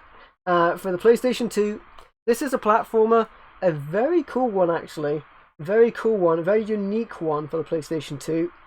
Has a lot of good cinematics in it as well, and lots of interesting gameplay. Hey Ninja, how are you doing, my friend? Welcome to the stream. How are you doing, my friend? We're doing some video game pickups. Appreciate you dropping a like, my friend. That's awesome of you. Glad to have you here.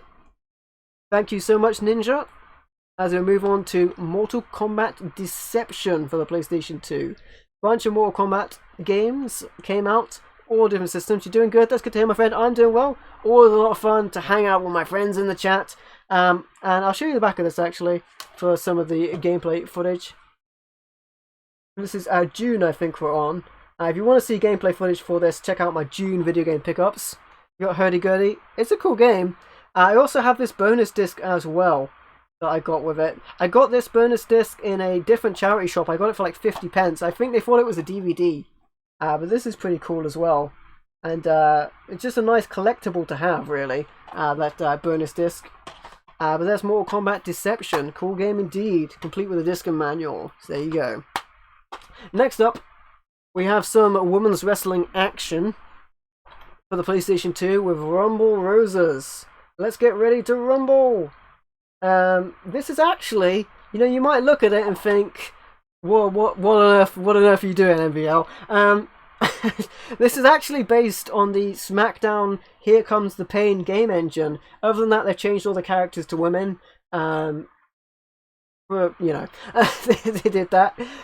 It's girl-on-girl wrestling action is exactly what it describes itself as on the back here. But it's off the SmackDown Here Comes the Pain game engine, so it actually plays really well, despite anything. Plays really well. It's not a bad game, despite what it looks. Not a bad game. Rumble Roses for the PlayStation 2, and I previously had picked up Rumble Roses XX for the Xbox 360 as well, but I think the PS2 one might be a little better. More Tetris, with Tetris Worlds for the PlayStation 2. This game is really weird. Really weird. It's just Tetris, but it goes on in a massive cutscene that goes on forever at the start of the game, telling you about how the people of this alien planet need to escape through Tetris portals, and the Tetriants are in danger, and all of this fantastic digital planets exploding, and it's Tetris. Why do I need to know about the Tetriants and the aliens and their planets exploding and them needing to retreat to new worlds? It's Tetris. Let's just play Tetris. I mean, yeah, I don't know what they were thinking. This is only got the disc in there. You like the cover? Alright, next up, for the original Xbox, we have Crimson Sea. This was a cool game, kind of hack and slash. Lots of cool cutscenes on this as well. Good art style. Xbox exclusive, even though the case is a little beat up. Very cool looking game. Tetris 4D. Alright, as opposed to the double D action we saw in that wrestling game, I had to do that. I'm sorry guys, I had to. If that joke came up, I had to do it. Crimson Sea for the original Xbox. You got two covers of Tetris Worlds. What was the other cover like? What does it look like? Because that cover's like, I could take or leave that cover that we had on our one. Quantum Redshift is next for another Xbox exclusive, or so it says. This is a racing game, plays kind of like Wipeout. Plays a bit like Wipeout. It's a fairly interesting game, but it's not as good as Wipeout. I don't know what else to say about it, except it's not as good as Wipeout. But there you go. It's on the original Xbox. And it has that kind of style to it. On the Nintendo Wii, we have Destroy All Humans. Big Willy Unleashed. Unleash your Big Willy. It literally says that on the back, my friends. Unleash your Big Willy. I think this one was only on the Wii. It uses Wii controls, which is not ideal because I could take or leave Wii controls sometimes. But yeah, it is complete with the disc and manual. But Destroy All Humans, Big Willy Unleashed. Burnout Takedown for the Xbox. I don't think I have Burnout Takedown, but I think I have seen it in a charity shop recently. And it might have been that I opened it up and there wasn't a disc in it, because I found PSP games in charity shops where they have no UMDs in, and the same thing for Xbox games, because I think I found a bunch of stuff recently in a charity shop, thought, nice, open them up and there's no discs in. You definitely want to check before you go home if your game has its disc in. And then finally for June, we have Gal Gun Double Piece. I think this is Gal Gun Double Piece. Yeah, it is. I don't think it says anything on the front. Yeah, no title on the front, but it says that on the side, so you can tell. Yeah, every girl wants a piece of you in this game. Adults only, of course, this game. Every girl wants a piece of you. And another game I had thought... actually, Kamui introduced me to this game. Another game I had thought about doing, maybe for April Fools or something, or for a joke stream. This is essentially an on-rail shooter where you shoot your love. Should I continue? And also, this was a special edition as well. I had an art book which I showed off in the art book. The art book is interesting. It's exactly what you expect the art book to look like. Need I say more? Yeah, you shoot your love at girls. Essentially, you've been cursed, I think, or the girls have been cursed or something. But you need to save everybody or save yourself. There's a plot in there somewhere, an excuse for the game to do what it does. But there you go, Galgun Double Piece. And with that, my friends, we're halfway through. We're halfway there through the video game pickups of 2019, and at that point, if you want to grab a drink or some popcorn, I'm going to take a quick break, but don't go anywhere, because I will be right back. Until then, enjoy the musics and my artwork, and I will be right back. Don't go anywhere, I'll be right back.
Hello everybody, I'm back. Thanks for sticking with me during the break. True Believers, Slayer768. I already drank too much coffee and needed a break. Yep, exactly right. I am the coffee fiend and I did need to take a quick break due to coffee related issues. But I'm back.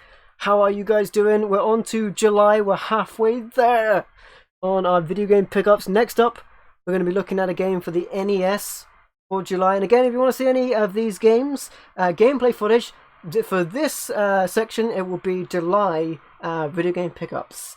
Thanks and welcome back, my friends. And how are you doing, Slayer? You good? That's good to hear, my friend. Glad to have you here. This is Castle of Dragon for the NES. This is a side-scroller, and it's kind of a bad side-scroller at that. But it's an NES game. Whenever I find an NES game and it's not that expensive, I'm going to pick it up. Because NES games, I've said this before, they're actually kind of hard to come by in my area, because the NES was nowhere near as popular as it was overseas in like America. But there, Castle of Dragon for the NES, and I believe this is an American game as well. I don't believe this came out in Europe, so that was another reason why I picked it up, because I probably wouldn't see it again. For the Game Boy, we have Nemesis. It's in its cartridge protector. This is a side-scrolling shooter. Pretty cool game.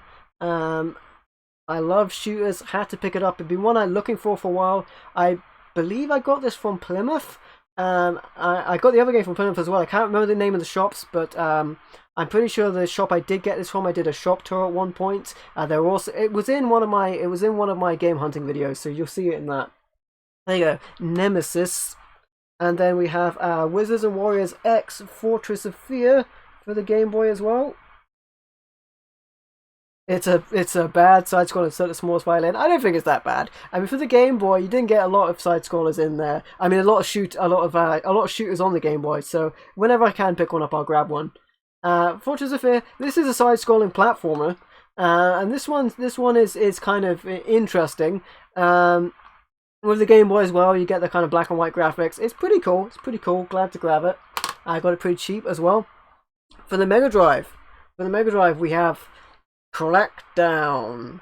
Alright, this game is top-down perspective. The name is on the front there. For some reason, not on the front of the cartridge. It's on the top. This is a top-down game where you go and plant bombs and blow up enemy areas. It's okay. It's okay. You can get shot down a bit fast in this game for my liking.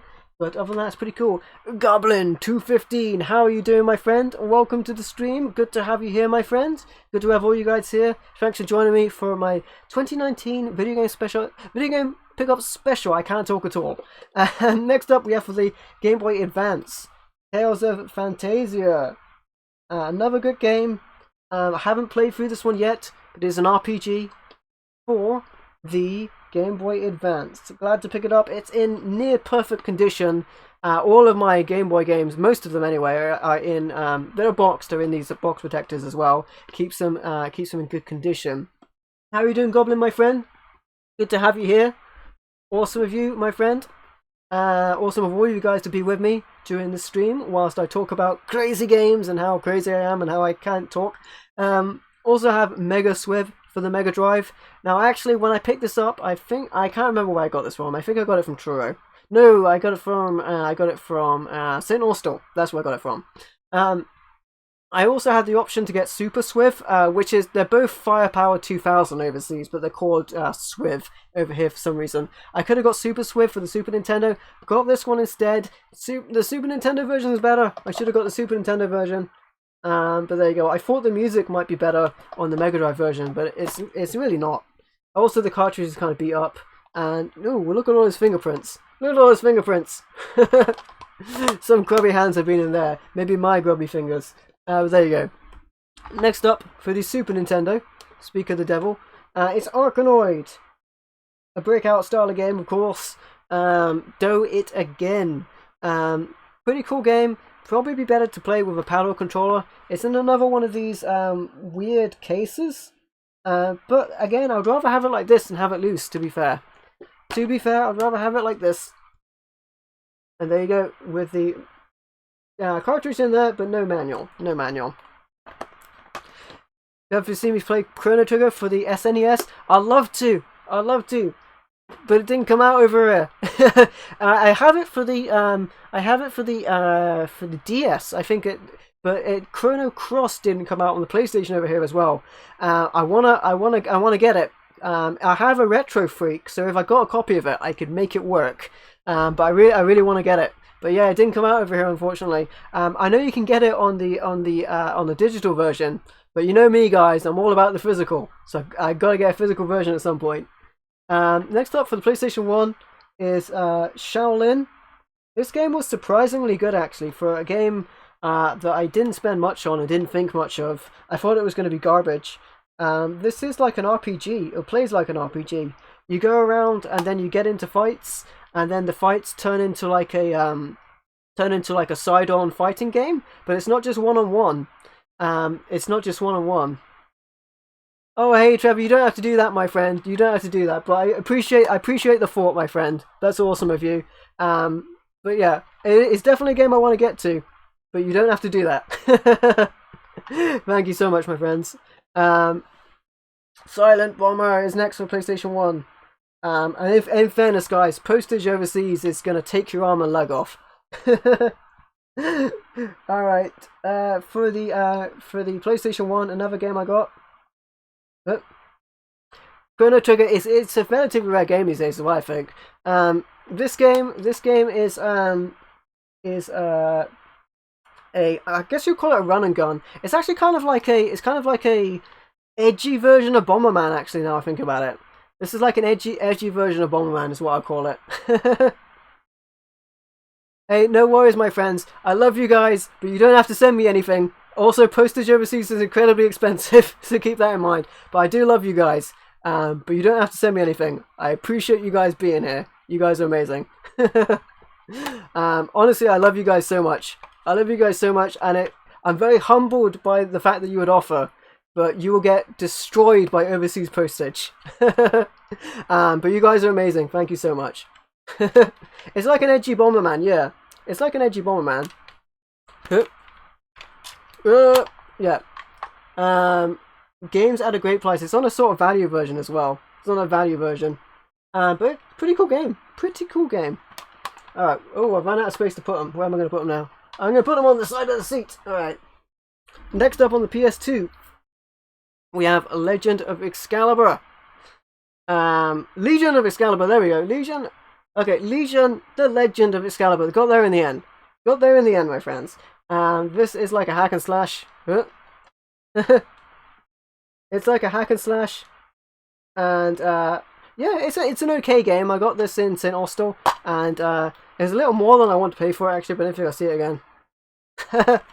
I love you, Trevor. I love you, Slayer. But you guys don't have to get me anything. You guys are amazing. Thank you. Next up, and I really hope I haven't knocked out my microphone there. Hope you can still hear me fine. Next up is the Sega Classics collection, and as I mentioned previously, these collections are pretty good to get. Except this one. This is not like the you know what? I'm noticing as well that this is the wrong case, because the sticker is on the front where it should be there, like the PlayStation sticker. That's kind of funny. But this is a different collection, because on this collection, they've 3D'd the games, which is really weird. So these aren't actually the classics. These are 3D renditions, and so they have like Golden Axe on here. They also have Phantasy Star, I think. It says on the front, Fantasy Zone. There we go. I say Fantasy Star. I can't say any names today. Space Harrier and Columns, but they're all kind of not what you expect. You have that collection. It's interesting, yeah. Overseas, though, in America, they also had Alien Syndrome on this very same collection. We didn't get that over here. They took it off to bring down the age rating, which is a shame. So we would have had Alien Syndrome, but we don't, and it's very unfortunate. But there you go. So we only got a fraction of the games. We're missing one of them. I said fraction. we got most of the games, not all of them. If we got a fraction of the games, we would have got a few. I can't talk. And there we go. Sega Classics. There we go. But the fraction that wasn't on there, trying to save it, Alien Syndrome, would have liked to have played that actually in 3D. Would have been kind of cool. Next up for the PS2 whilst I can still talk, is Underworld, the Eternal War. Underworld. What did I say? Underworld. Underworld, the Eternal War. So PlayStation 2. This game is garbage. This game is hot garbage. I actually really like the film. I really like the film. But not so much. Not so much. Not so much this game. It's kind of like it's kind of like a random shooter, I guess. Words fail me right now. It's like a Maze Runner shooter. There we go. That makes more sense. You get like a level, you go and then you shoot, but it's really bad. It's like there's nothing really good about this game. I can't say anything good about it. I'm sorry, but the film is good. Film is good. All right. Next up, we have Galleon for the original Xbox. This is a really interesting game because essentially this was going to be like a Tomb Raider style game, and they it's from the makers of Tomb Raider, in fact, from the Lara Croft games.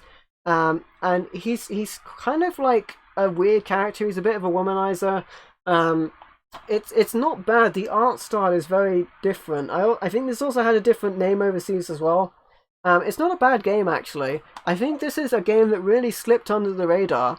So I don't think a lot of people know about this, but it's from the makers of Tomb Raider, Galleon. It's not that bad, actually. Again, if you want to see it, gameplay footage of it, it'll be in my July video game pickups video on the channel, so you can see some gameplay of that. But it's actually really good, Galleon. A lot better than Underworld was. Next up, we have Legacy of Kain Defiance, and Defiance seems to be quite popular as a title because I think a Mortal Kombat game was Defiance as well, around about the same sort of time. It's one of those games. Is it Kain or Kane? I keep forgetting. It's not like I can say any names correctly anyway. But there you go. This is like a 3D platformer with a bit of hack and slash style action and feasting on souls and blood. Over there it's called Galleon.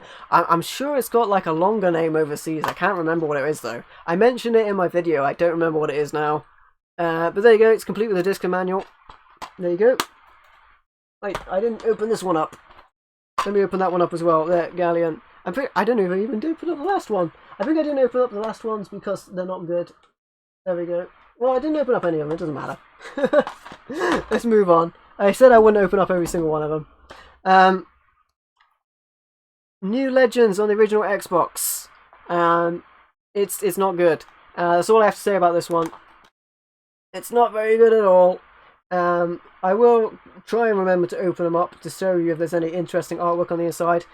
This is like I would say kind of like a Dynasty Warriors style game, but it's got a little more to it. It's in like a steampunk kind of world. It's not a very good game though. I honestly don't think this game's that good. It's kind of weird and clunky to play. But yeah, it's an original Xbox exclusive, hence why I picked it up. Next up is a very bad game, and this is Alone in the Dark for the Xbox 360. Now, don't get me wrong. I really like the original Alone in the Dark games for the 3DO and the PC. I'm not sure how Maxim and FNM gave this game 4 out of 5, but those aren't gaming magazines, so I have to imagine that has something to do with it. If you really like putting out electrical fires and climbing electrical cables, then maybe this is the allegedly survival horror game for you. You have that on the Wii, it's bad. It's really bad, I know, right? And there was one on the PS2, right, like before this, that's like a lot better. It's so bad, actually, that it inspired me to do a Let's Play. I did a Let's Play on Patreon for this, and so one of my Patreon videos, I played through this for like half an hour, as long as I could stand, essentially. And just how bad it is evident there. You're putting out fires with a fire extinguisher. It's a survival horror. Honestly, what's going on with that game? What's going on with that game? Next up we have Wet. Really, really good game. Mr. No Life clued me onto this one. It's a hack and slash, but it's also, you got gun action in this as well. And it feels like a Grindhouse game. If Grindhouse had a game, it's in that very much style. Where you've got like sort of scratches on the screen and that kind of like old movie style. Hidden gem, definitely a hidden gem. Very, very good game. Could well be a candidate for my top 10 list tomorrow. Very good game. I need to play through it. Also has an option to turn off the music, so I could well stream it because I can turn off the music on it. Even though the music's really good, it will get in the way for YouTube. But yeah, good game. Good game. And talking about good games, a game I got a collector's edition of. I don't have the collector's edition extras with me right now, but Project Zero Maiden of Black Water. Another of the Project Zero games, or Fatal Frame as you may know them overseas, where you use the camera obscura. Very good game, even with the dodgy Wii controls. We have to use the Wii U gamepad on this. You have to use the Wii U gamepad as the camera obscura. It's a very good game series, and I'm going for a side quest, if you will, to get all of the Project Zero games, which is tough because one of them was only released in Japan. But I'm trying to do it. I'm trying to get them all. Maybe I'll get there. Maybe I won't. We'll have fun either way. Alright, my friends, we're on to August video game pickups. And if you want to see gameplay for any of these games that you're going to see right now, you're going to want to check out my August video game pickups video. First of all, we have for the NES Boulder Dash. Now, the funny thing about this is if you say it quickly, it sounds like the word Boulder Dash. At least that's the joke I used when I was showing this. Actually, a cool puzzle game. I've got nothing bad to say about this game whatsoever. NES game, I'll pick up any NES game, try saying that 20 times fast. Any NES game I can find, I will pick up if it's cheap. And it was a cheap game. Actually pretty good. Quite like it. For the Nintendo 64, actually I should show you the Mega Drive game before the N64 one, if we're going to go in order, because I like to go old to new, but there is an N64 game, spoiler alert. Next up we have Subterranea, and if you say that really fast, it sounds like Subterranea, as in underground. And it's sub is because you're in a sort of submarine type thing. Any GameCube games? GameCube's another one I don't see a lot of actually, but there is a GameCube game coming up in one of the pickups. This is a really cool game. It's multi-directional. It's like it reminds me of like Solar Jetman, I guess, where you go around and you pick up stuff and go back to your point of starting, but you also shoot in any direction as well. It has a kind of asteroids-like control. You love the GameCube controller? I love the GameCube controller too. That's why when I did Ocarina of Time, when I streamed that, I actually streamed it from the GameCube collection disc, just so I could use a GameCube controller. Well, that's not the only reason. I also didn't think that I could get a good picture from the N64, because the N64 is kind of washed out video, which is the console just does that. It puts a kind of blur over everything. So I thought going from the Wii rather, because I played it on the Wii, was a better way of doing it with a GameCube controller. But yeah, Subterranea, and putting games over here for the N64, as was preluded to. Holy Magic Century, which is overseas known as Quest 64. Awesome cover. It does have a really cool cover, right? I like the Mega Drive games because they always have like heavy metal style cover art sometimes. It looks really awesome. This game here is a RPG. It's a 3D RPG. Very few actually on the Nintendo 64, known as Quest 64 in America. Interesting game. It's got like turn-based combat to it.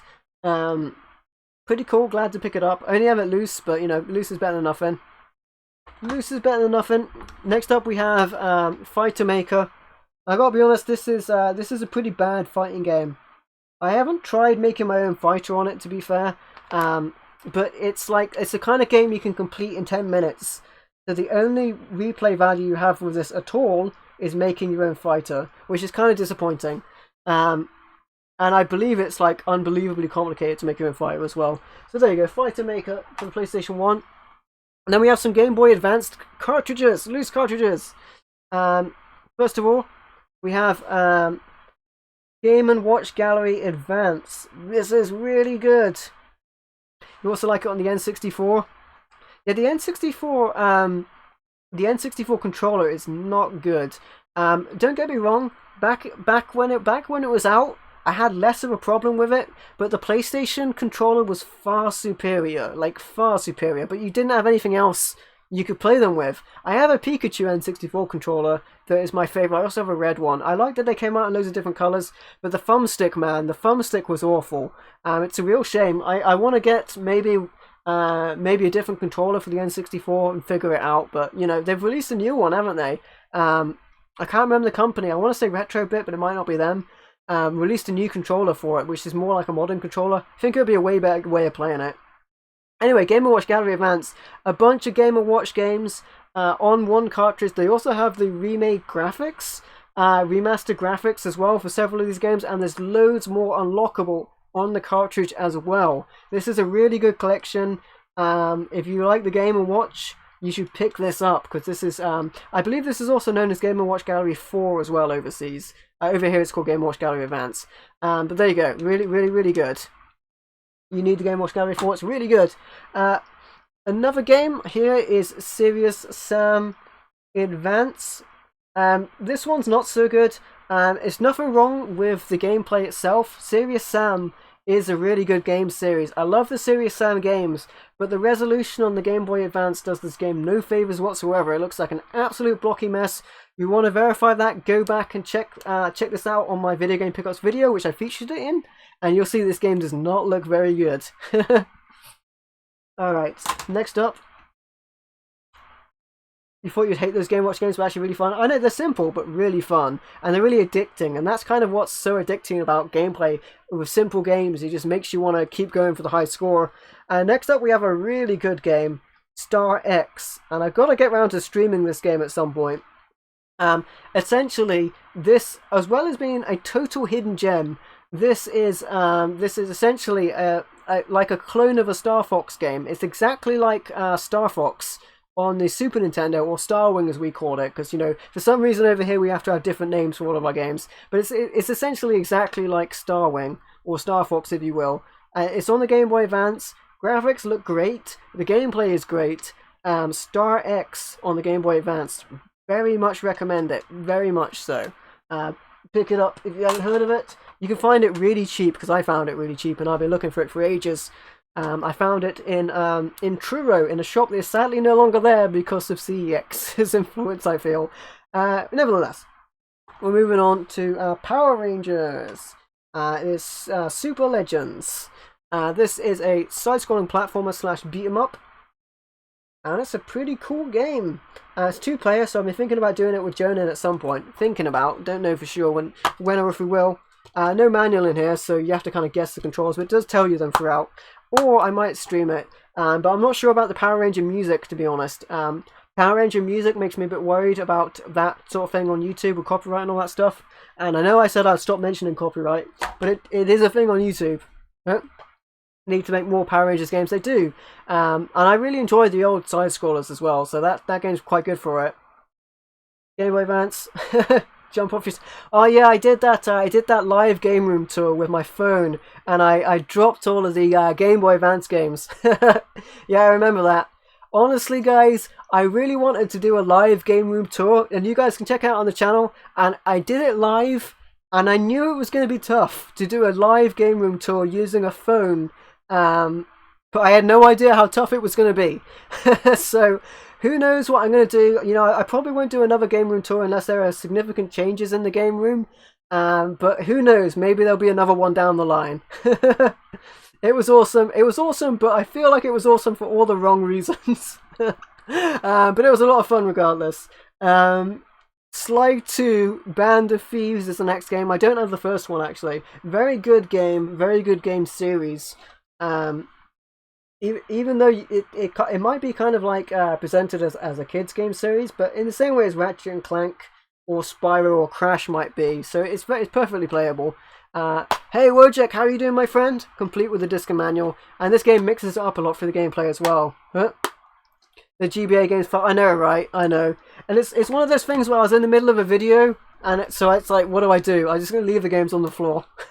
You know, guys, I've got so many games as well that I've shown you that I'm going to have to put back in their places as well. I made such a mess.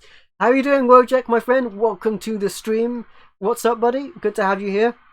Next on the original Xbox, we have Blinx, the Time Sweeper. This is a good game, actually. It's a platform exclusive to the original Xbox. Blinx the cat... He goes off to save this planet. I think it's a planet or a realm or something that is in trouble, and pretty much because he falls in love with the humanoid princess, which is kind of strange because he's a cat. But don't overthink it, I guess. And And that's it. He can use time to his advantage. He can suck up objects in his like Hoover thing. It's actually kind of cool. It's a good game. It's a good game.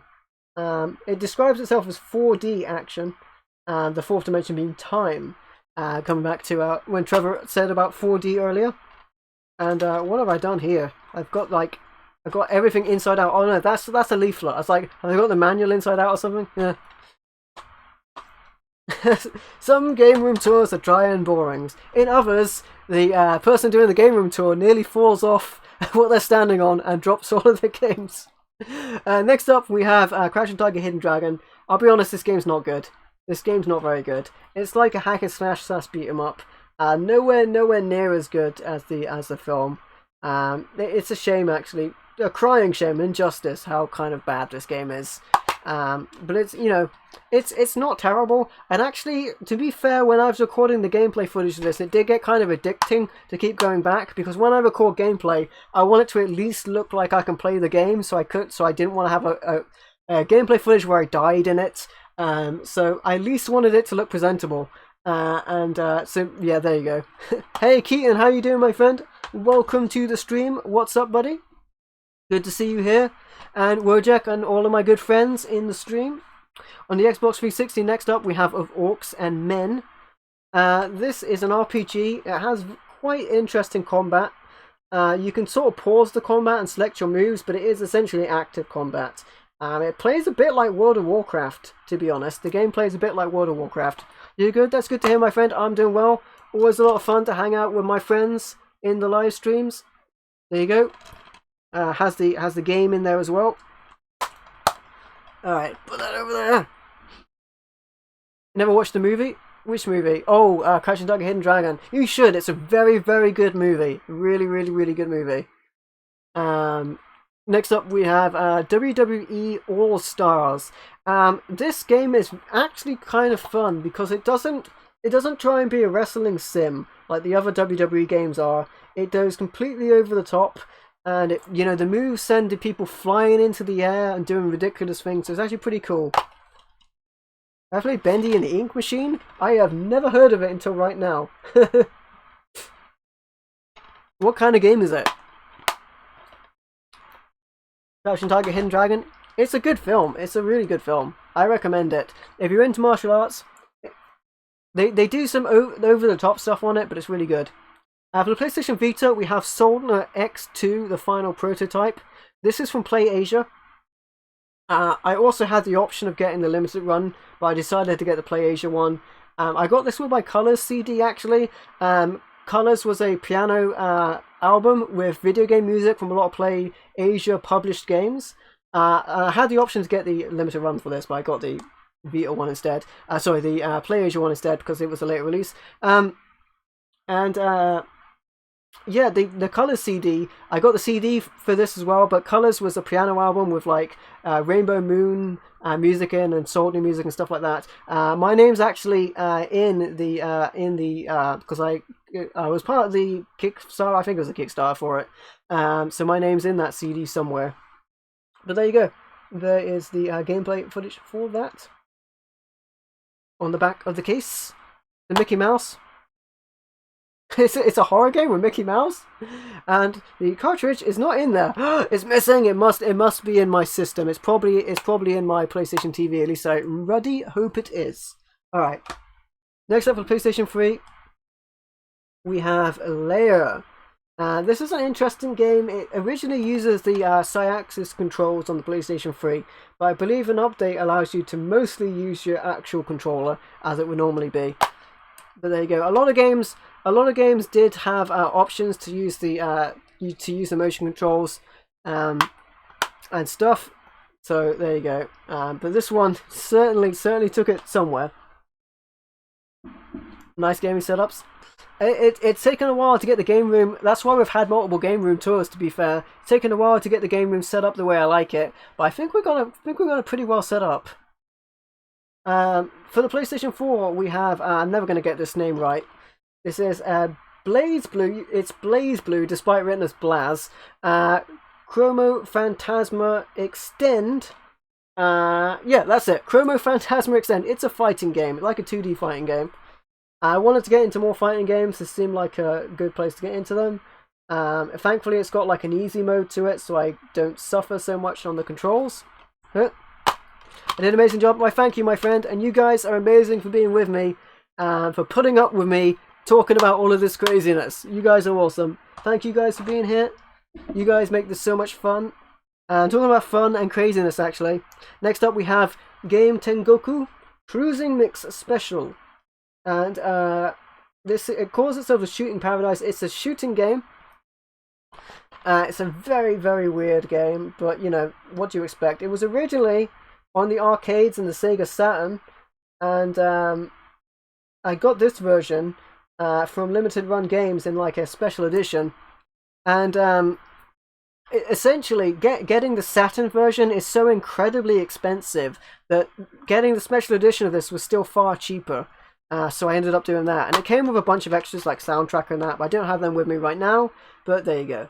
It has the disc and the little piece of paper that comes with. Alright guys, we're moving on to September pickups.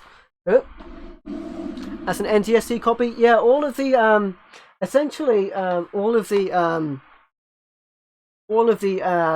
limited run games are region free, so they're multi-regions. So even if you're not NTSC or whatever, you can still download the DLC. This version actually came with extra DLC on it that the other version didn't, which was kind of annoying considering you had to buy the collector's edition for it. But they had to. They were made to put the ESRB on them a while back, because they didn't used to have that on them. But they were made to do that, so they had to. But there you go. That's the reason for that. All right, we're over to September. I'm going to start off with some Sega Game Gear. First of all, we have Alien 3 for the Sega Game Gear. Cool version of Alien 3. My favourite will be on the Amiga or the Mega Drive. But, you know, love this game. The Game Gear is still a very playable version of it. I found these in a charity shop, actually, for a couple of pounds each. I hardly see them out and about, so I had to grab them. Next up, we have G-Lock Air Battle. This is an aerial combat game. I'm not in love with it, but it's a cool game. It's a cool game. You're kind of in a perspective from the cockpit shooting. It's an interesting game. And lastly, we have the Sega 4-in-1 game pack. This is a European exclusive. It contains flash columns, football, a tennis game, and a racing game. That's off the top of my head. I'm pretty sure that's correct. I've only played columns on it because I love columns. But there you go. This was European exclusive. You barely see Game Gear. You barely see Game Gear or Master System games. Overseas Master System games are going to be a lot more scarce. Thankfully, over here, Master System games are a lot more prevalent in Europe, and Game Gear games to an extent as well. The stuff we don't see so much, at least in my area, we don't see so much NES. NES is pretty scarce, and I personally have a hard time finding Dreamcast and Saturn. That's not from looking, but I just never see them. Is the Game Gear Region 3? I don't know, because to be honest, I don't even have a Game Gear. I play them on my Retro Freak with an adapter, so that's how I play them. But yeah, I play them on my Retro Freak, so I play them on the TV. So I don't even have a Game Gear. I want to get a Game Gear though. I definitely want to get one. But I can play the games regardless with my Retro Freak. The Retro Freak handles like most of my systems, including Game Boy, like Rayman. Not as good as the PS1 version, has to be said, but it's still a very playable game. Rayman on the Game Boy Color, you can tell it's Game Boy Color because it's transparent and it's got the kind of stick out logo there. For the PlayStation 1, speak of the devil, we have Micro Maniacs. This is actually a really good racing game, kind of one of the Micro Machines family. We play as these crazy characters racing. This game's really good, actually. I would describe it as a hidden gem. It also has a widescreen mode. For a PlayStation 1 game, to have a widescreen mode is pretty crazy, but the widescreen mode zooms out a bit too much. I actually like it zoomed in with the 4x3 aspect, and I play my PlayStation 1 games and stuff like that on a CRT TV, so I want it 4x3 anyway. This is a good game. I very much recommend it. It's like a racing game. It plays exactly like the Micro Machines games as well, in all honesty. And there you go. No manual though, no manual, just the disc. And the disc is kind of boring to look at. I often call Jonin's Abode, Jonin's Home, Monkey Island, but actual Monkey Island, Escape from Monkey Island. For the PlayStation 2 adventure game. The game series, which is normally a 2D point and click, makes its way to the PlayStation 2 in fairly good fashion, actually. It's a point and click adventure. You're playing as the same characters throughout the series. It's in 3D. 3D doesn't change anything, it's still the same gameplay, and it's still pretty good. Disc and manual are present in this game. Next up, we have Warhammer 40k Fire Warrior. Now, if you guys didn't know, I'm actually a big fan of Warhammer. I've even done a Warhammer battle report on the channel at one point down the line with the actual figures. I have painted figures and all of that stuff. You know, I would like to do more Warhammer battle reports. It's something I definitely would like to do. They just take so long to make. You know, in the same sense that a game room tour, when you got a game room this big, it takes forever to make, which is why I did my game room tour live, and that was an experience. Anyway, I quite like this game. It's a first-person shooter, and you are a Tau Fire Warrior, which is kind of like their foot soldier in this game, and it's an interesting game. It's pretty cool. This one also has a widescreen mode, actually, but for PS2 it was slightly more common for the games. You know, Sony makes televisions, so you know it was more common for these games to have widescreen, as they were pushing widescreen at the time. Does look cool. You watched it played on PS4. Yeah, I mean, a lot of these games will end up getting ports on different systems as well to make them easier to play as well down the line. Next up, we have a GameCube game. It's not a great one. It is Men in Black 2 Alien Escape.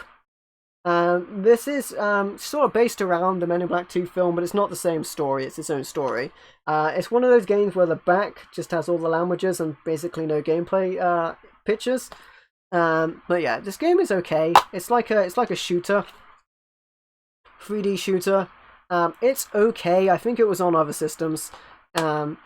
But yeah, it's not such a bad game. I got it because I rarely see GameCube games out and about, so I picked it up. Men in Black 2 Alien Escape, it's fine. It's fine. It is what it is.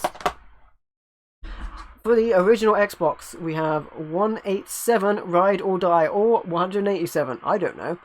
There you go. Seen the PS2 version for $3. Yep. This is a kind of cool. It's a racing game, but it reminds me of like Road Rash, where you kind of also attack your enemies, but in this one you attack with guns as well. Very cool game. I like how it has like cinematics to draw you in at the start, but then again, all modern games tend to make you sit through cinematics before you actually get to play them these days. But yeah, interesting game. I actually quite like this one, and I'm not a big racing fan. Next up, we have a much better movie tie-in game than Underworld. It is Blade 2 for the original Xbox. You get to play as Wesley Snipes in this game, and it is cool. It is cool.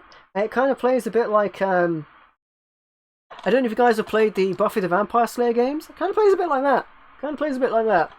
You know, the graphics aren't the best, even for the original Xbox, and the gameplay is a bit weird, a bit kind of clunky. But it's not a bad game. It's certainly a tall step up. A tall step up from Underworld. So yeah, much better movie-based tie-in game. Another movie-based tie-in game, Aliens vs Predator on the Xbox 360. I quite like this actually. It's a first-person shooter, but plays a bit like a survival horror in parts. Very, very cool. You get to play as the Marines, Colonial Marines, the Aliens or the Predator. I've only played as the Marines. I tend to always play as the Marines in these type of games, because I like playing from the human perspective, and I also like having a good arsenal of guns. I don't like being an overpowered monster or an alien. I like being a human who's just trying to survive. I enjoy that the most. So that's Aliens vs Predator. And then a game I didn't expect to enjoy. I found it really cheap and I actually quite liked it. The Angry Birds trilogy. Now I know this game series came out on mobile phones and stuff, and essentially it says play it with a Kinect, because you know on the phones you play it with your finger. Hey Silent Brit, how are you doing, my friend? Welcome to the stream. Good to have you here, my friend. How are you doing, buddy? This has 3 games in it, and actually it's oddly addictive. It was mentioned earlier that like simple games can be addictive. It's just kind of addictive. You slingshot these birds, to these buildings and knock them down, and that's all there is to it. But it's kind of addictive. I actually liked it more than I thought I would for a game that I got sealed for like a couple of pounds. Never played Angry Birds on a console? It's alright. It's an alright game, actually. I would go as far as to recommend it if you can find it really cheap, because it was quite addictive. And next up, we have Two Worlds 2 Game of the Year Edition on the Xbox 360. And this is another... This happened a lot where you have, like, so much text on the back that you can't see any gameplay. But this is an RPG. Kind of open world, Elder Scrolls style, if you will. And this is complete with a disco manual, and it plays pretty well. Often, a lot of these games that you would imagine play better on PC do play pretty well on the Xbox 360. It plays better than the original Two Worlds did as well. Here is Yaiba Ninja Gaiden Z. You get to play as a bad guy from the Ninja Gaiden series. This is the special edition. The special edition includes a bunch of cool stuff, including a comic book. I actually did a Let's Play of this on my Patreon. So one of my Patreon exclusive videos is a Let's Play of this bad boy. You're just a complete badass in this game. I actually quite like it. It has a comic book in there as well. It also has a character for Dead or Alive unlockable in here, which was kind of funny. It has an unlockable code for one of the Dead or Alive games, and even though this was second hand, that code still worked, which I thought was pretty funny that it still worked. Especially as I got that second hand. But it has a comic book in there, and it has the manual, and the comic book's really cool. So that's nice. For the Wii, we have Guilty Gear XX Acting Core Plus. I don't think anyone called Two Worlds 2 Game of the Year Edition. Maybe they did it themselves. From the creators of Blaze Blue, I was trying to get into more fighting games. And this was pretty cool. It's an interesting game. You know, I'm not great at fighting games, but I'm really trying. The cool thing about this is it supports a GameCube controller, as many Wii games did. Except that Zelda game. Complete with a disco manual in there. There's sticker damage on the manual there, which I can feel when I touch it. Which is kind of annoying. What are you going to do? And next up, we have Ju-On The Grudge. A Fright Simulator, it calls itself. This is a game based on The Grudge. Actually, my live stream of this has been picking up some views after the fact, in a similar fashion to my joke live stream of Summer Heat Beach Volleyball. So maybe not a lot of people have played this game, but despite the terrible, terrible, terrible cover art, and this is the worst cover art for a survival horror game, it's actually pretty good. It does play a bit like a walking simulator. It is in fairness not a great game, but it's got its good jump scare moments. You use the Wii remote as a torch. I actually quite like this game. It's a guilty pleasure. That's why I live streamed it. And you can go back and check the live stream if you want. I live streamed it all the way through. It's not a long game as well. But it's actually, you know, it's not pricey, but it's more expensive than it has any right of being. But yeah, it's an okay game. I like it. Next up, we have Tetris Party Deluxe. This is a German copy, but it plays in English, which is pretty cool. For the Wii. You're good, that's good to hear, Silent Brit. Glad to have you here, my friend. It's another Tetris game. This one's got multiplayer functions, so I guess it's designed to be a party game. But yeah, I have to pick up any Tetris when I get the opportunity to. When I get the opportunity to pick up a Tetris game, I'm gonna do it. I always do. And lastly, for that video, we have Tournament of Legends. This is a 3D arena style fighting game. It's kind of like a shovelware game, I guess. Mythological creatures battling. I actually didn't think it's that bad, but I certainly wouldn't pay much for this. And I did not. But it's an okay game. Tetris, Tetris, Tetris. Tetrisception. Exactly. Alright, next up we have October. So for the October pickups, and I better grab these ones on the top in case they fall off. And I had a couple of plug and plays for October to start us off with. And again, if you want to see gameplay footage for everything, including the plug and plays, go check out my October video game pickups on the channel. There's gameplay footage for every game that I'm about to show you on that. I got a Capcom... Whoa! Dropped it. Not this time. Capcom plug and play. This has a couple of games on it. I believe it had 1942 and Ghosts and Goblins rather, or one of those, you know, names. It had one of those. It would have one of those games on, and it had Commando, I think, as well. Pretty cool. Capcom games on it. It also has a game key slot, so you can plug in your own games to it. I don't think they ever made any for this particular system. I had heard rumors that there was like a Pac-Man you could put in there, but I don't believe that ever happened. It was a good idea. This is also exclusive to Europe, I think, this particular one. So I had heard that this plug and play is one of the rarest plug and plays to get your hands on. That could be wrong. I just read that. But yeah, it has game key ready written on it. There's no game keys you can use with it. It's European exclusive. It's pretty cool. It's got some pretty good games on it. Pac-Man and Capcom plug and play. I mean, I know Pac-Man was a game key game, so that's why I don't think it would work on this. Or Ms. Pac-Man, I think. I think that was a game key game for a similar one of these. But yeah, there you go. I know, yeah.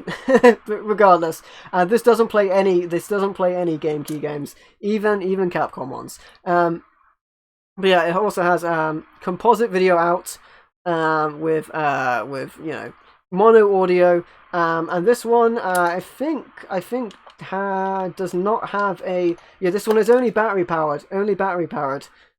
So there you go. Next up we have Space Invaders Plug and Play. Woo! This one's much better. And listen to that if you can hear it. Is that a micro switch joystick? It is a micro switch joystick on a little plug and play. Very good joystick on this bad boy, and you got the buttons are on either side of the system. How cool is that? Imagine playing Resident Evil Remake with one of those. This one is really good.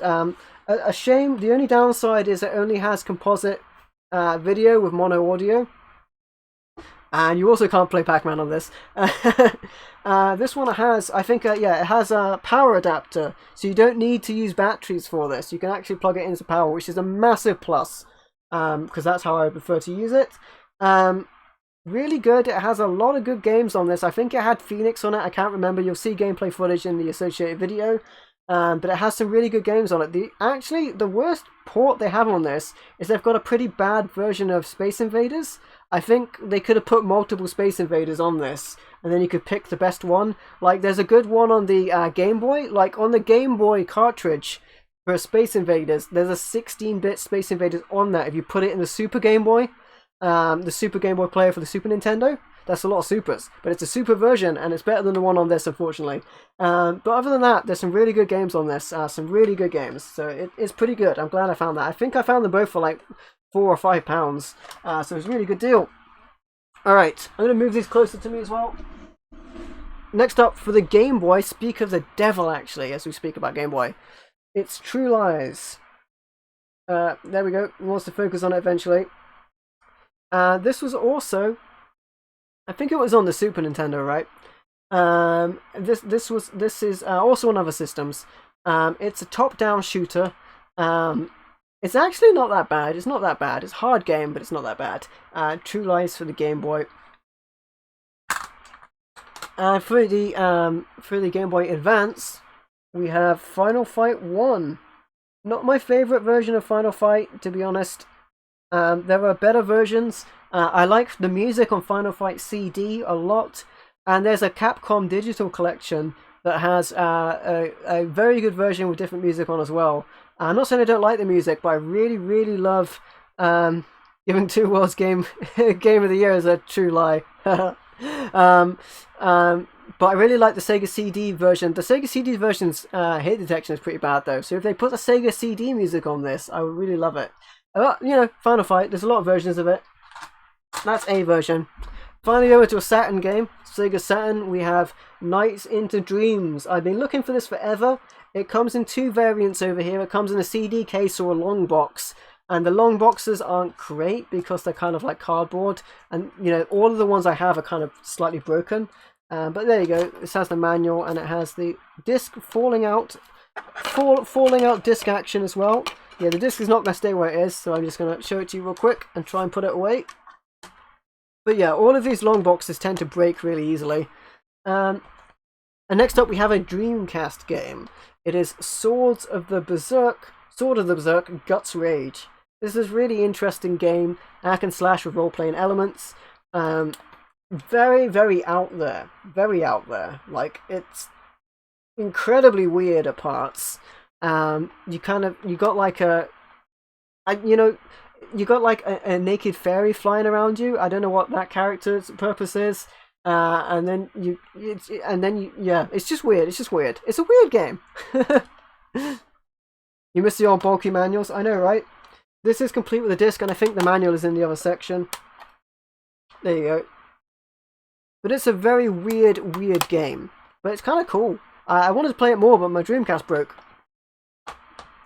On the PlayStation 1, Christmas Nights. Well, you may already know if I have Christmas Nights, because it may or may not have been in a pickup video recently. But maybe stick around to the end, you might find out. Ubik is next for PlayStation 1. And these are out of alphabetical order again, but oh well. This is kind of in the Blade Runner style of game. Interesting. It's like a tactical game. Honestly, it's quite awkward to play this game at sometimes. But you know, it's still pretty good. I like the theme. Big fan of the writer, of course, as well, of the original material. Ubik. Next up, we have Star Sweep. A lot better game than it looks. This is a really fun game. Tetris style of game, if you will. The case is really broken up. But I really like this game. It has a very terrible cover in this PAL release, but it's a very good game. Anything to remind you of the good old days? I know, right?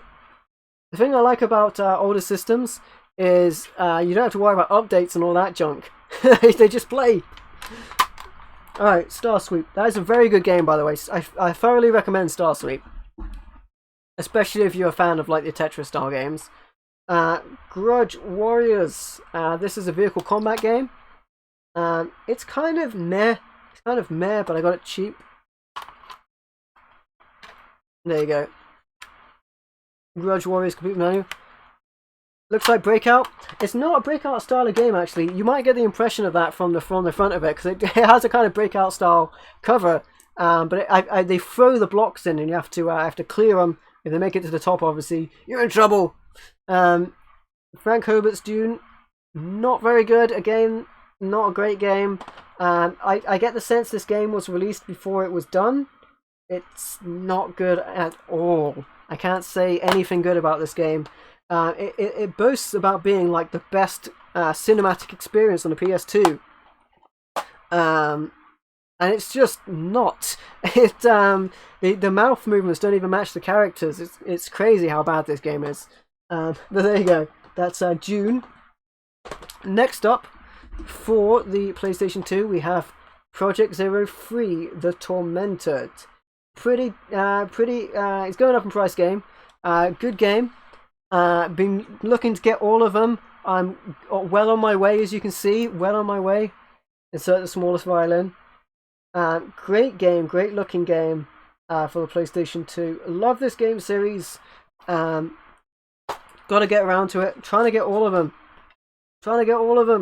The Project Zero games, or Fatal Frame as you know it overseas. Absolutely great game series. Next up we have a game that's surprisingly good. The Seed. Warzone. It's just called The Seed. But Warzone's written there as well. From the back, you might think this is like a space shooter game in third person, a la Star Fox, but it's not. It's actually a turn-based game, kind of like Command and Conquer. And when you put your units into battle, it then plays out the battle in like a cinematic style. Actually, a pretty cool game. Base building. Kind of reminds me of like Star Trek Armada, in that sort of way. Very kind of cool game. I like it.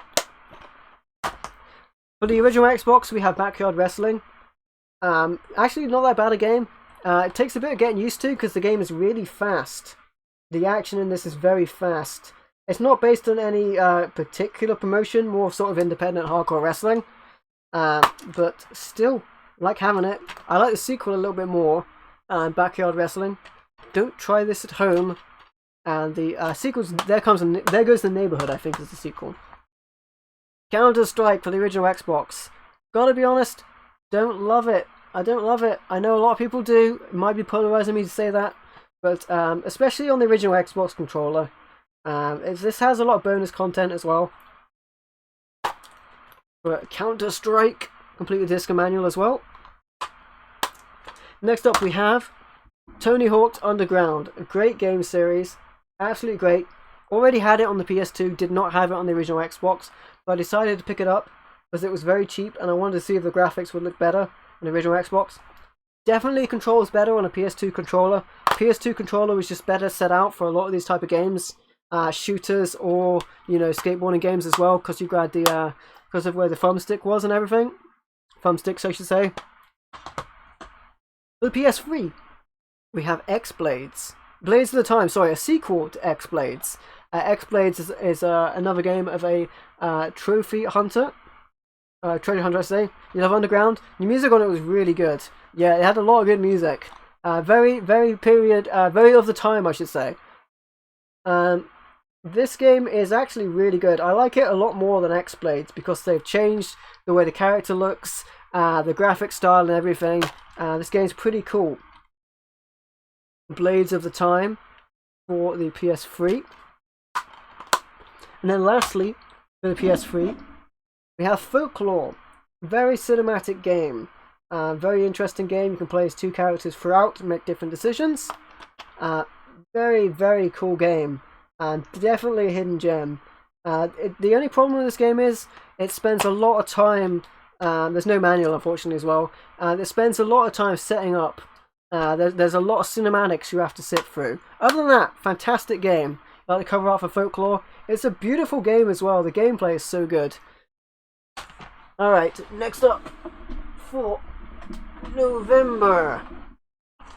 First up we have, and again if you want to see any of the gameplay for these ones going forward, it'll be November pickup video, but for the month appropriate for each one you can see the gameplay footage. I wanted to put a list in the chat, but there were so many games it was too long, YouTube wouldn't let me do it.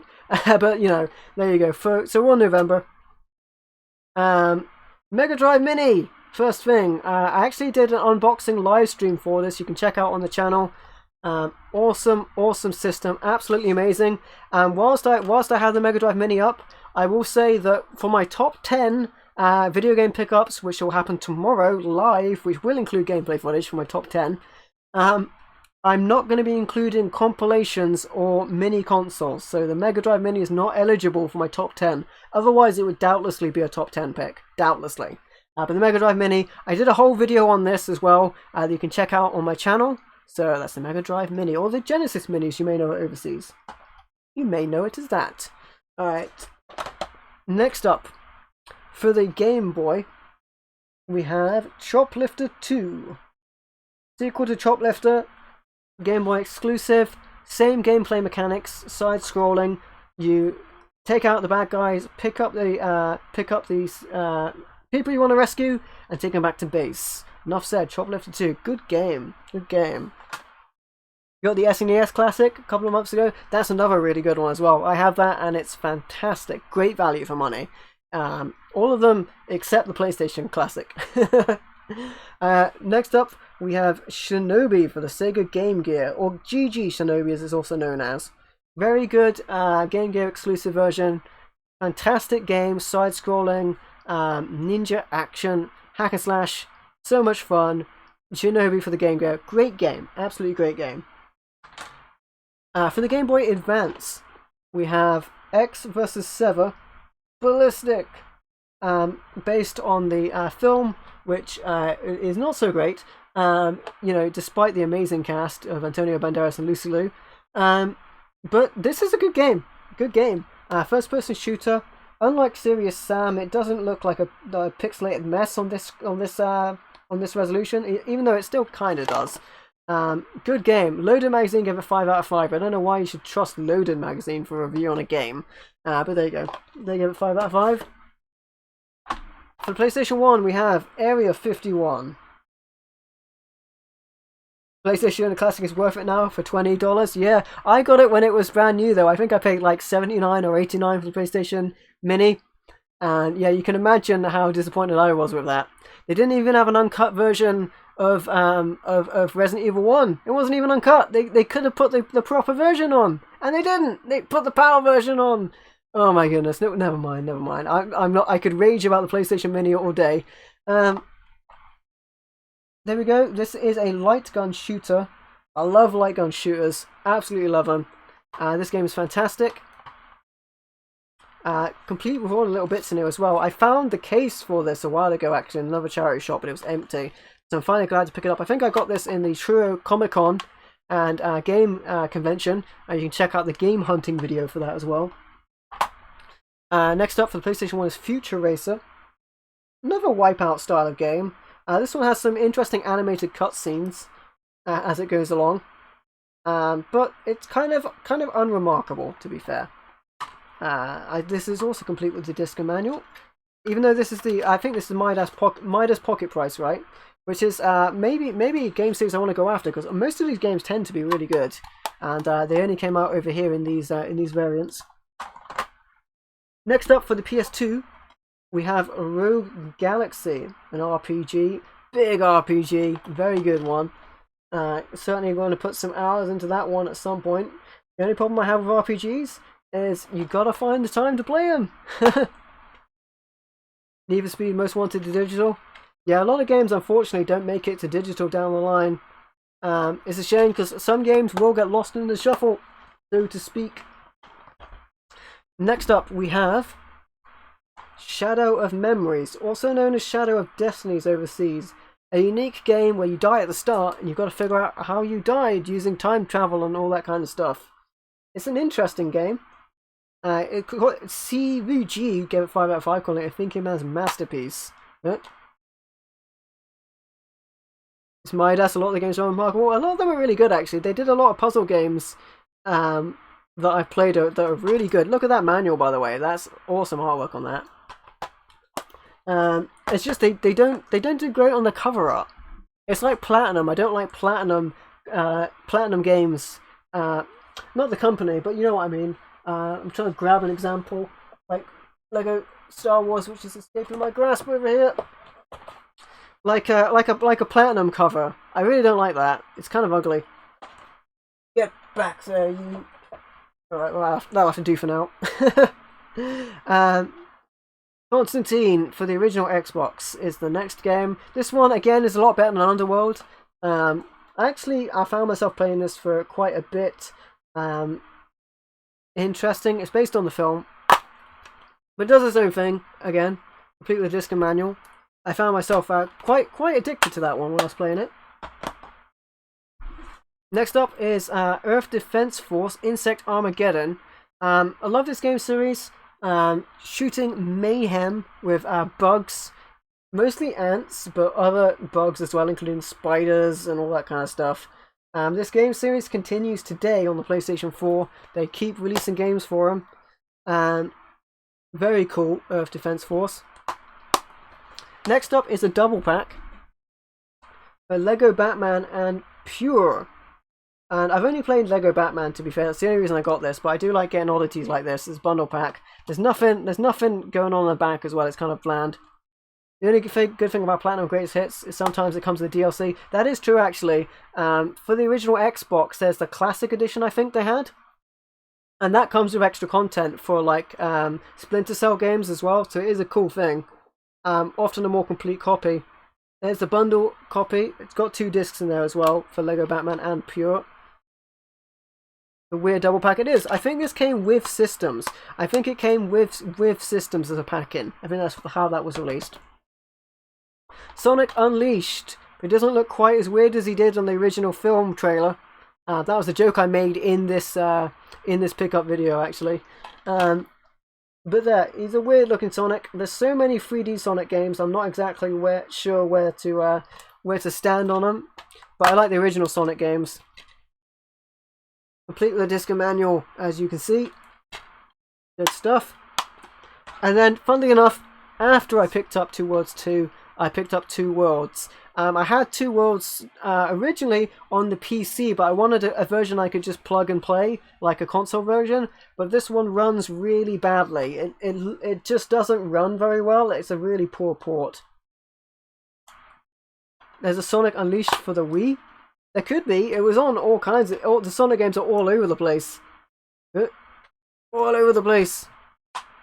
But there you go. And actually, the Sonic Unleashed is the for the Xbox 360, the classic range, to the ugly cover. And it's even got like some weird family games written on it for some reason as well. Weird. Weird. But yeah, Two Worlds doesn't run very well. Doesn't run very well at all. Yeah, I don't know how they didn't get it working properly, but they didn't. Next up is Xbox Live Arcade Unplugged Volume 1. Do you want to know the secret about Volume 1? There was never a Volume 2. It was just this. But there you go, Volume 1. And I only got this pretty much for 1 or 2 of the games on the collection.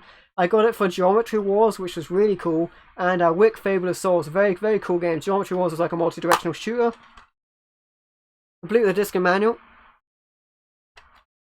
The Sonic Mega Collection was great for GameCube. Yeah, it was good for every system. It was really cool. What's the PS4?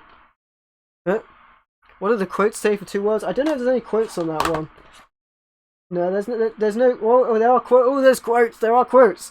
Oh yeah, so I think I mentioned these in the video actually as well. If you guys check out my video game pickups, where you can see gameplay. You can see on the gameplay it doesn't run very well. But MMORPG said it's the new 10 standard to measure all other RPGs against. MMORPG also said this game is 100% next generation RPG, even though it doesn't work very well. PC Gamer said, I don't know why PC Gamer is talking on an Xbox 360 port. A big and long overdue leap in RPGs. And Hardcore Gamer said it's Oblivion on steroids, and that is such a magazine thing to say, isn't it? Like a reviewer thing to say, it's Oblivion on steroids. Is it? Is it though? Anyway, we're on to PS4. Final Fantasy X and X-2 HD Remaster. I mentioned previously in streams that I picked up another version of this and I was struggling to get it to work on my PS4. Fingers crossed. I've got it to work. This is another copy. This is like my third copy. I don't think it was the game. I think it was my PS4 and some corrupted data. I had to delete everything, rebuild the database, and then I put the disc in and I left it for like until the disc stopped spinning for like 15 minutes. And then it stopped spinning. I think what it was is it hadn't downloaded all the data installed all the data from the disc, and it was just giving me random error messages. So I think I do that now for every game I put in the PS4. I wait until it's completely finished spinning the disc and copied all the data over. But I really wanted to get these, especially if I plan to stream them. I'm not sure where the music and copyright comes on PS4 for these kind of games, but there you go. There's some sort of code in here, so I'm going to turn this around. And there's the disc manual in there. There you go. Well, no manual, of course. It's just a piece of paper. What am I saying? It's at the time of day where I can barely speak. Any time of day, you might say. Alright. That happened to you with Final Fantasy 15. It's weird, right? So yeah, what I did is I rebuilt the database on the PS4, which seems like a weird PC thing to do. I deleted it, and I actually I removed my portable hard drive, and I installed it onto the main hard drive without the portable hard drive, and I turned off updates as well while I was doing it, and I just waited till it finished spinning, so it took like 15-20 minutes, maybe half an hour, to make sure it all copied over before I played it. There's weird problems. Something's wrong with the games. It must be how they install, but I do that for every game now. Next up is Evil Within 2. I plan to stream this in the future. Really good game. Love the first game. I love this one as well. The Only Way Out is in. Survival horror action. Absolutely love it. Complete with the disc and manual, as you can see. Absolutely love it. Nothing else to say. This game is awesome. This game is pretty awesome. You've got to play through Evil Within 1, of course, to get what's going on. But Evil Within 2, very good game. WWE 2K19. I only picked this up because I needed footage of Woken Matt Hardy for another video. At the time, that was, secret information. Now I just tell you, it was the Danger Zone, the last Danger Zone we had out. There's a little footage of Woken Matt Hardy in there because I referenced the Woken Wonder many times in the video. So there you go. That's the reason why I got this game, for a little bit of footage for that. A little bit of the footage, because I don't really care for the later Wrestling Sim 2K games. Maybe it's fine, maybe I'll get to it at some point, but yeah, there you Lastly, for that video, is Link's Awakening for the Switch, the remake. Well, I should say the remake, not the remaster. Whatever it is, it's new. I can't talk. I got the special edition of this. It came with like a Game Boy style steelbook case, which was really awesome, as well as an art book and all that stuff. I don't own any amiibos, but this would certainly be an amiibo that I would want. Maybe I'm going to grab some amiibos down the line, who knows. I streamed this wonderful version. They made a lot of improvements. The graphical style, look at that. The cartridge isn't in there. Maybe it's in my system. Maybe it's gone. Who knows? But we're going to move on to the final month, which is the current video game pickups video out on the channel. If you guys want to check out gameplay footage for these, let me get the games closer so I can show you. Hopefully they don't all fall off. Alright, December video game pickups, the last video of the year. And again, if you want to see gameplay footage for all of these, and I encourage you to check out, because it's essentially new for this month, my December video game pickups. It includes gameplay footage for every game I'm about to show you. And we're going to start off with the Game Boy, and we're just going to start off with golf. Pretty fun golf game, like the NES game on the Game Boy. Can't really go wrong here. I got this very cheap, so I decided to pick it up and just to fill out my collection. It's interesting that Mario's on the front, which you can't really tell on the NES cover. But yeah, golf for the Game Boy. Also for the Game Boy, Gremlins 2. This is a completely different game to the NES version. Actually, the NES version is top down. This one is side scrolling. I really like that these are completely different games because it's just golf. I think that's what I said. I might have been what I said on the video. I think I wrote. I originally intended to write on my script for the December video that it's a golf game. Go figure, but I decided to just say it is a golf game. But yeah, this is a really good game. This is side-scrolling. Games give you nightmares as a kid. I know, right? They're vicious. I really love the puppets and the mechanical props they used for these film series. Love this game actually. Gremlins 2 as well. For the Game Boy Advance, I have a loose cartridge in my hand, but it's probably, to be alphabetically correct, I should go with the boxed games first. First of all, we have Castlevania on the Game Boy Advance. And again, if you want to see gameplay footage for these, check out my December video game pickups. It is currently the featured video on my channel, so if you want to check that out.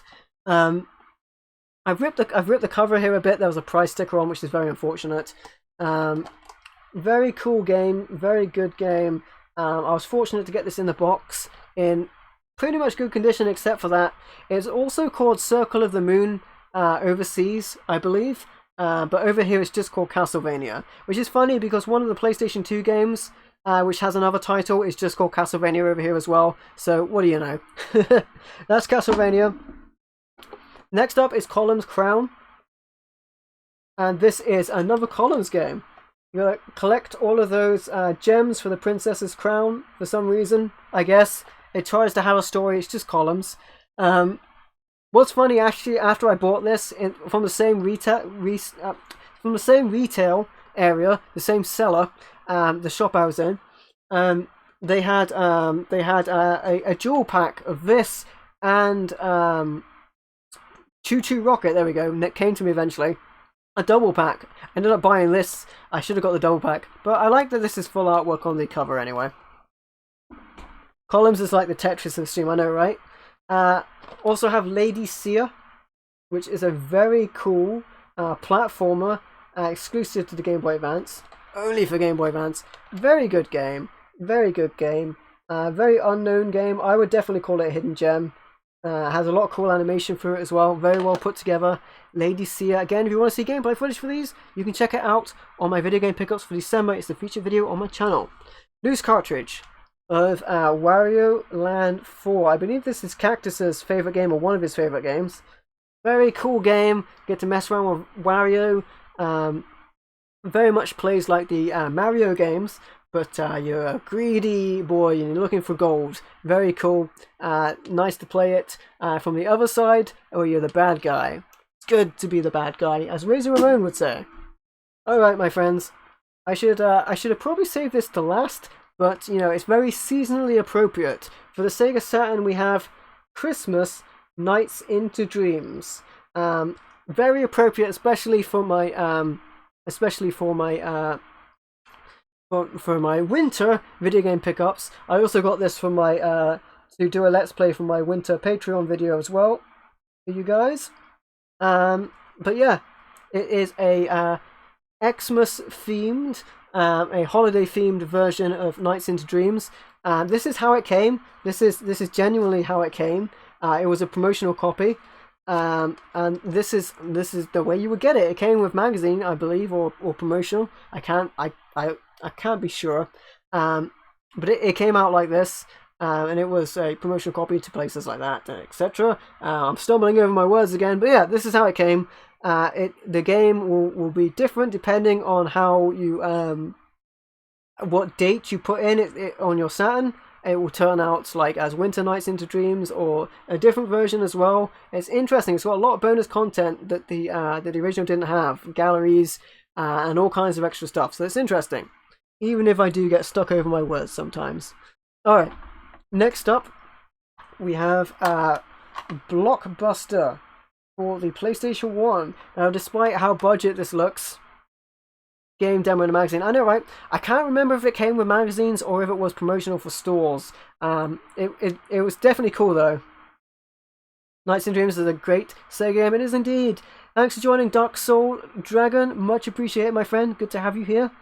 Blockbuster. So despite how cheap this looks, this was a really good Blockbuster style game. Actually, it's a lot of fun. Very, very good. I got this for like $2. Might be a Phoenix game, but honestly, whoa, the disc is falling out. Not great build quality, but it's very fun. This is very fun. It's actually ironic because the next game I'm going to show you is another Blockbuster style game, but this one's better than it, and this is way cheaper. So that's kind of funny. Next up, we have Prism Land, which overseas, I think you guys call this Sorcerer's Maze. It has completely different artwork. Pocket Price Midas Games. Love this series. But this game is really fast. So Blockbuster is actually better. They're the same kind of game, but Blockbuster is a little better. So even though you do get to play as a cat in this game, with his friend, who I think is a princess, I want to say. She's either a princess or she's a fairy. It's a weird game. You Prism the cat, and Princess Rhythm, there you go, who also has fairy wings. So, yeah. But yeah, I actually found Blockbuster to be better. I heard horror stories about Phoenix games. Another Alien vs Predator game. This one is Extinction. This one is not a first-person shooter. This is a tactical game, top-down tactical. Kind of reminds me of the Warhammer Dawn of War games, if you guys have played those. You send your squads into combat from a top-down perspective, and they battle it out. Survival of the fiercest. Actually, pretty cool game. Pretty cool game. I don't have the manual in here, but there you go. Interesting that they moved on to different genres of gameplay. Another Area 51 game. This is a different game, however, for the PlayStation 2. There's a quote on the front here from PSM2 saying this could be PS2's best FPS ever. I don't know about that. But it is a pretty cool game. It's a first-person shooter. The conspiracy is no longer a theory. And they go complete with a disc and manual as well. How about that? Also for the PS2, we have another game developer. Or company or whatever. You might hear horror stories about 3DO, but this is actually not that bad. So it's Portal Runner.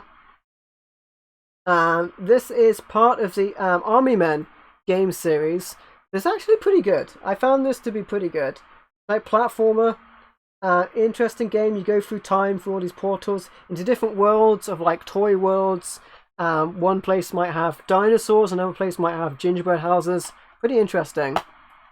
Alien stares into my soul. I would have to have a soul for them to stare into it. No manual with this one as well.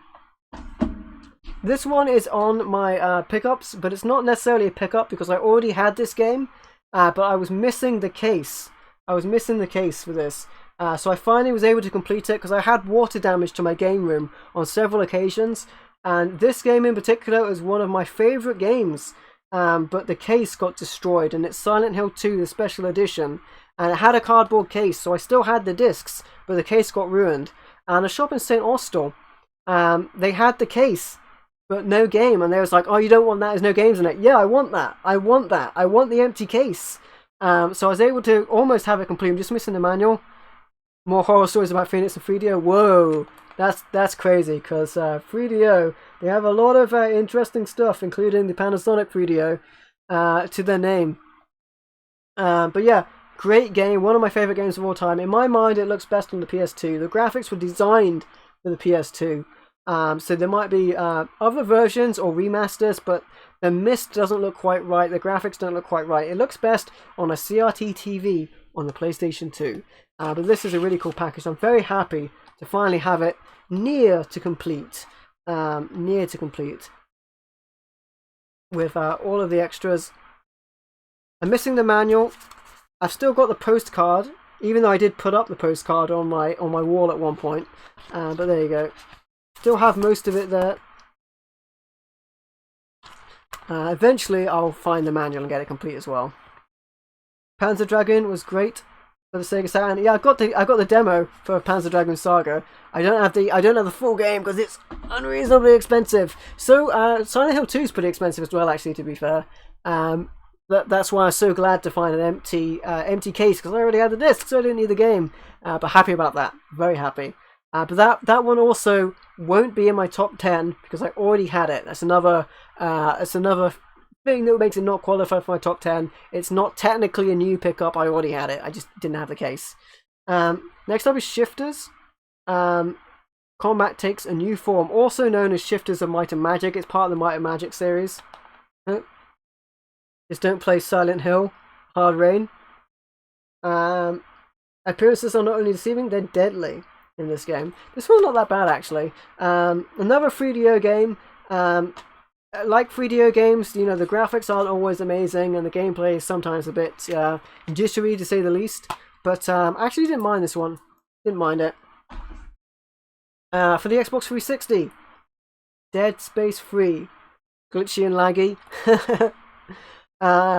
Dead Space 3. Love this game series. I found this one actually pretty hard from the outset.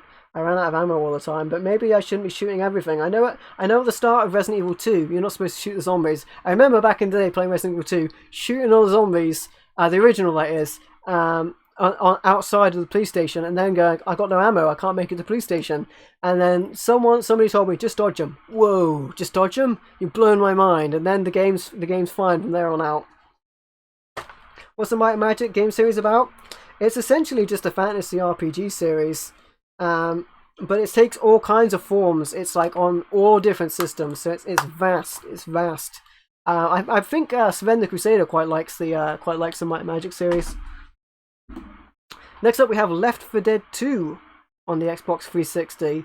Multiplayer mayhem in first-person action with zombies. New friends, more zombies, better apocalypse. Allegedly, this includes a 48 live trial for Xbox Gold or whatever it's called. I don't think that's included. But there you go, Left 4 Dead 2 for the Xbox 360. More survival horror action with Metro Last Light, sequel to Metro 2033. 2034, it says on the back. No. This game is set in 2034. Sequel to Metro 2033. There we go, but based on the novel Metro 23 by Dmitry Glukhovsky. There you go. This is the limited edition. I don't think the limited edition stuff is there. You heard they're making a new Left 4 Dead? That would be cool, actually. There's nothing on the back as well. It's kind of blank on the back. Although this game was got 20 plus awards and nominations at E3 2012. With the disc and manual complete, and even though this is upside down. So how's that for turning it on its head? And then finally, the last game out of all of these games. 20 or so games for 12 months of the year. That's a lot of games we've been through, my friends. I've got games piled up all around me, but this is the last one. and it is Resident Evil Revelations survival horror for the Xbox 360. I want to try and get all of the Resident Evil games that passed me by on the other systems, and I'm gonna get to all of the Resident Evil games. You know, I like the classics, but a lot of the games passed me by, and this is one of them. Complete with the disc and a very, very thin manual, paper thin. Back 4 Blood, the new one. That's pretty cool. Drum roll, please. And there you have it, my friends. And if you want to see any gameplay for those, I encourage you to check out my December video game pickups, which is a feature video on my channel which has gameplay for all of those games in it as well, which you can check out. And with that in mind, if you want to see gameplay for any of the videos you saw, any of the games in this video, I can't talk, you want to check out my gameplay, my video game pickups videos. They include gameplay footage for every game picked up. And with that said, guys, that's all of the games. How about that? This has been awesome, my friends. You guys are amazing. If you like the video, please leave a like or a comment to let me know what you think. And don't forget to subscribe for more awesome content. I'm also very excited for Resident Evil 3. You guys are great. You guys are awesome. Thank you so much. If you'd like to, you can also support me on Patreon for as little as $1 a month. There are exclusive videos in that as well. But it just remains me to say thank you for watching. Thank all of you for watching. You've been amazing. Don't forget to smash that like button. Smash it. This was so much fun, my friends. You guys have brightened up my day. And my voice is going to die if I stay here any longer. But you guys are amazing. I've been MVO, and I will catch you next time. I can't even click. I can't talk and I can't click. There we go. See you next time. I'm going to get some more coffee.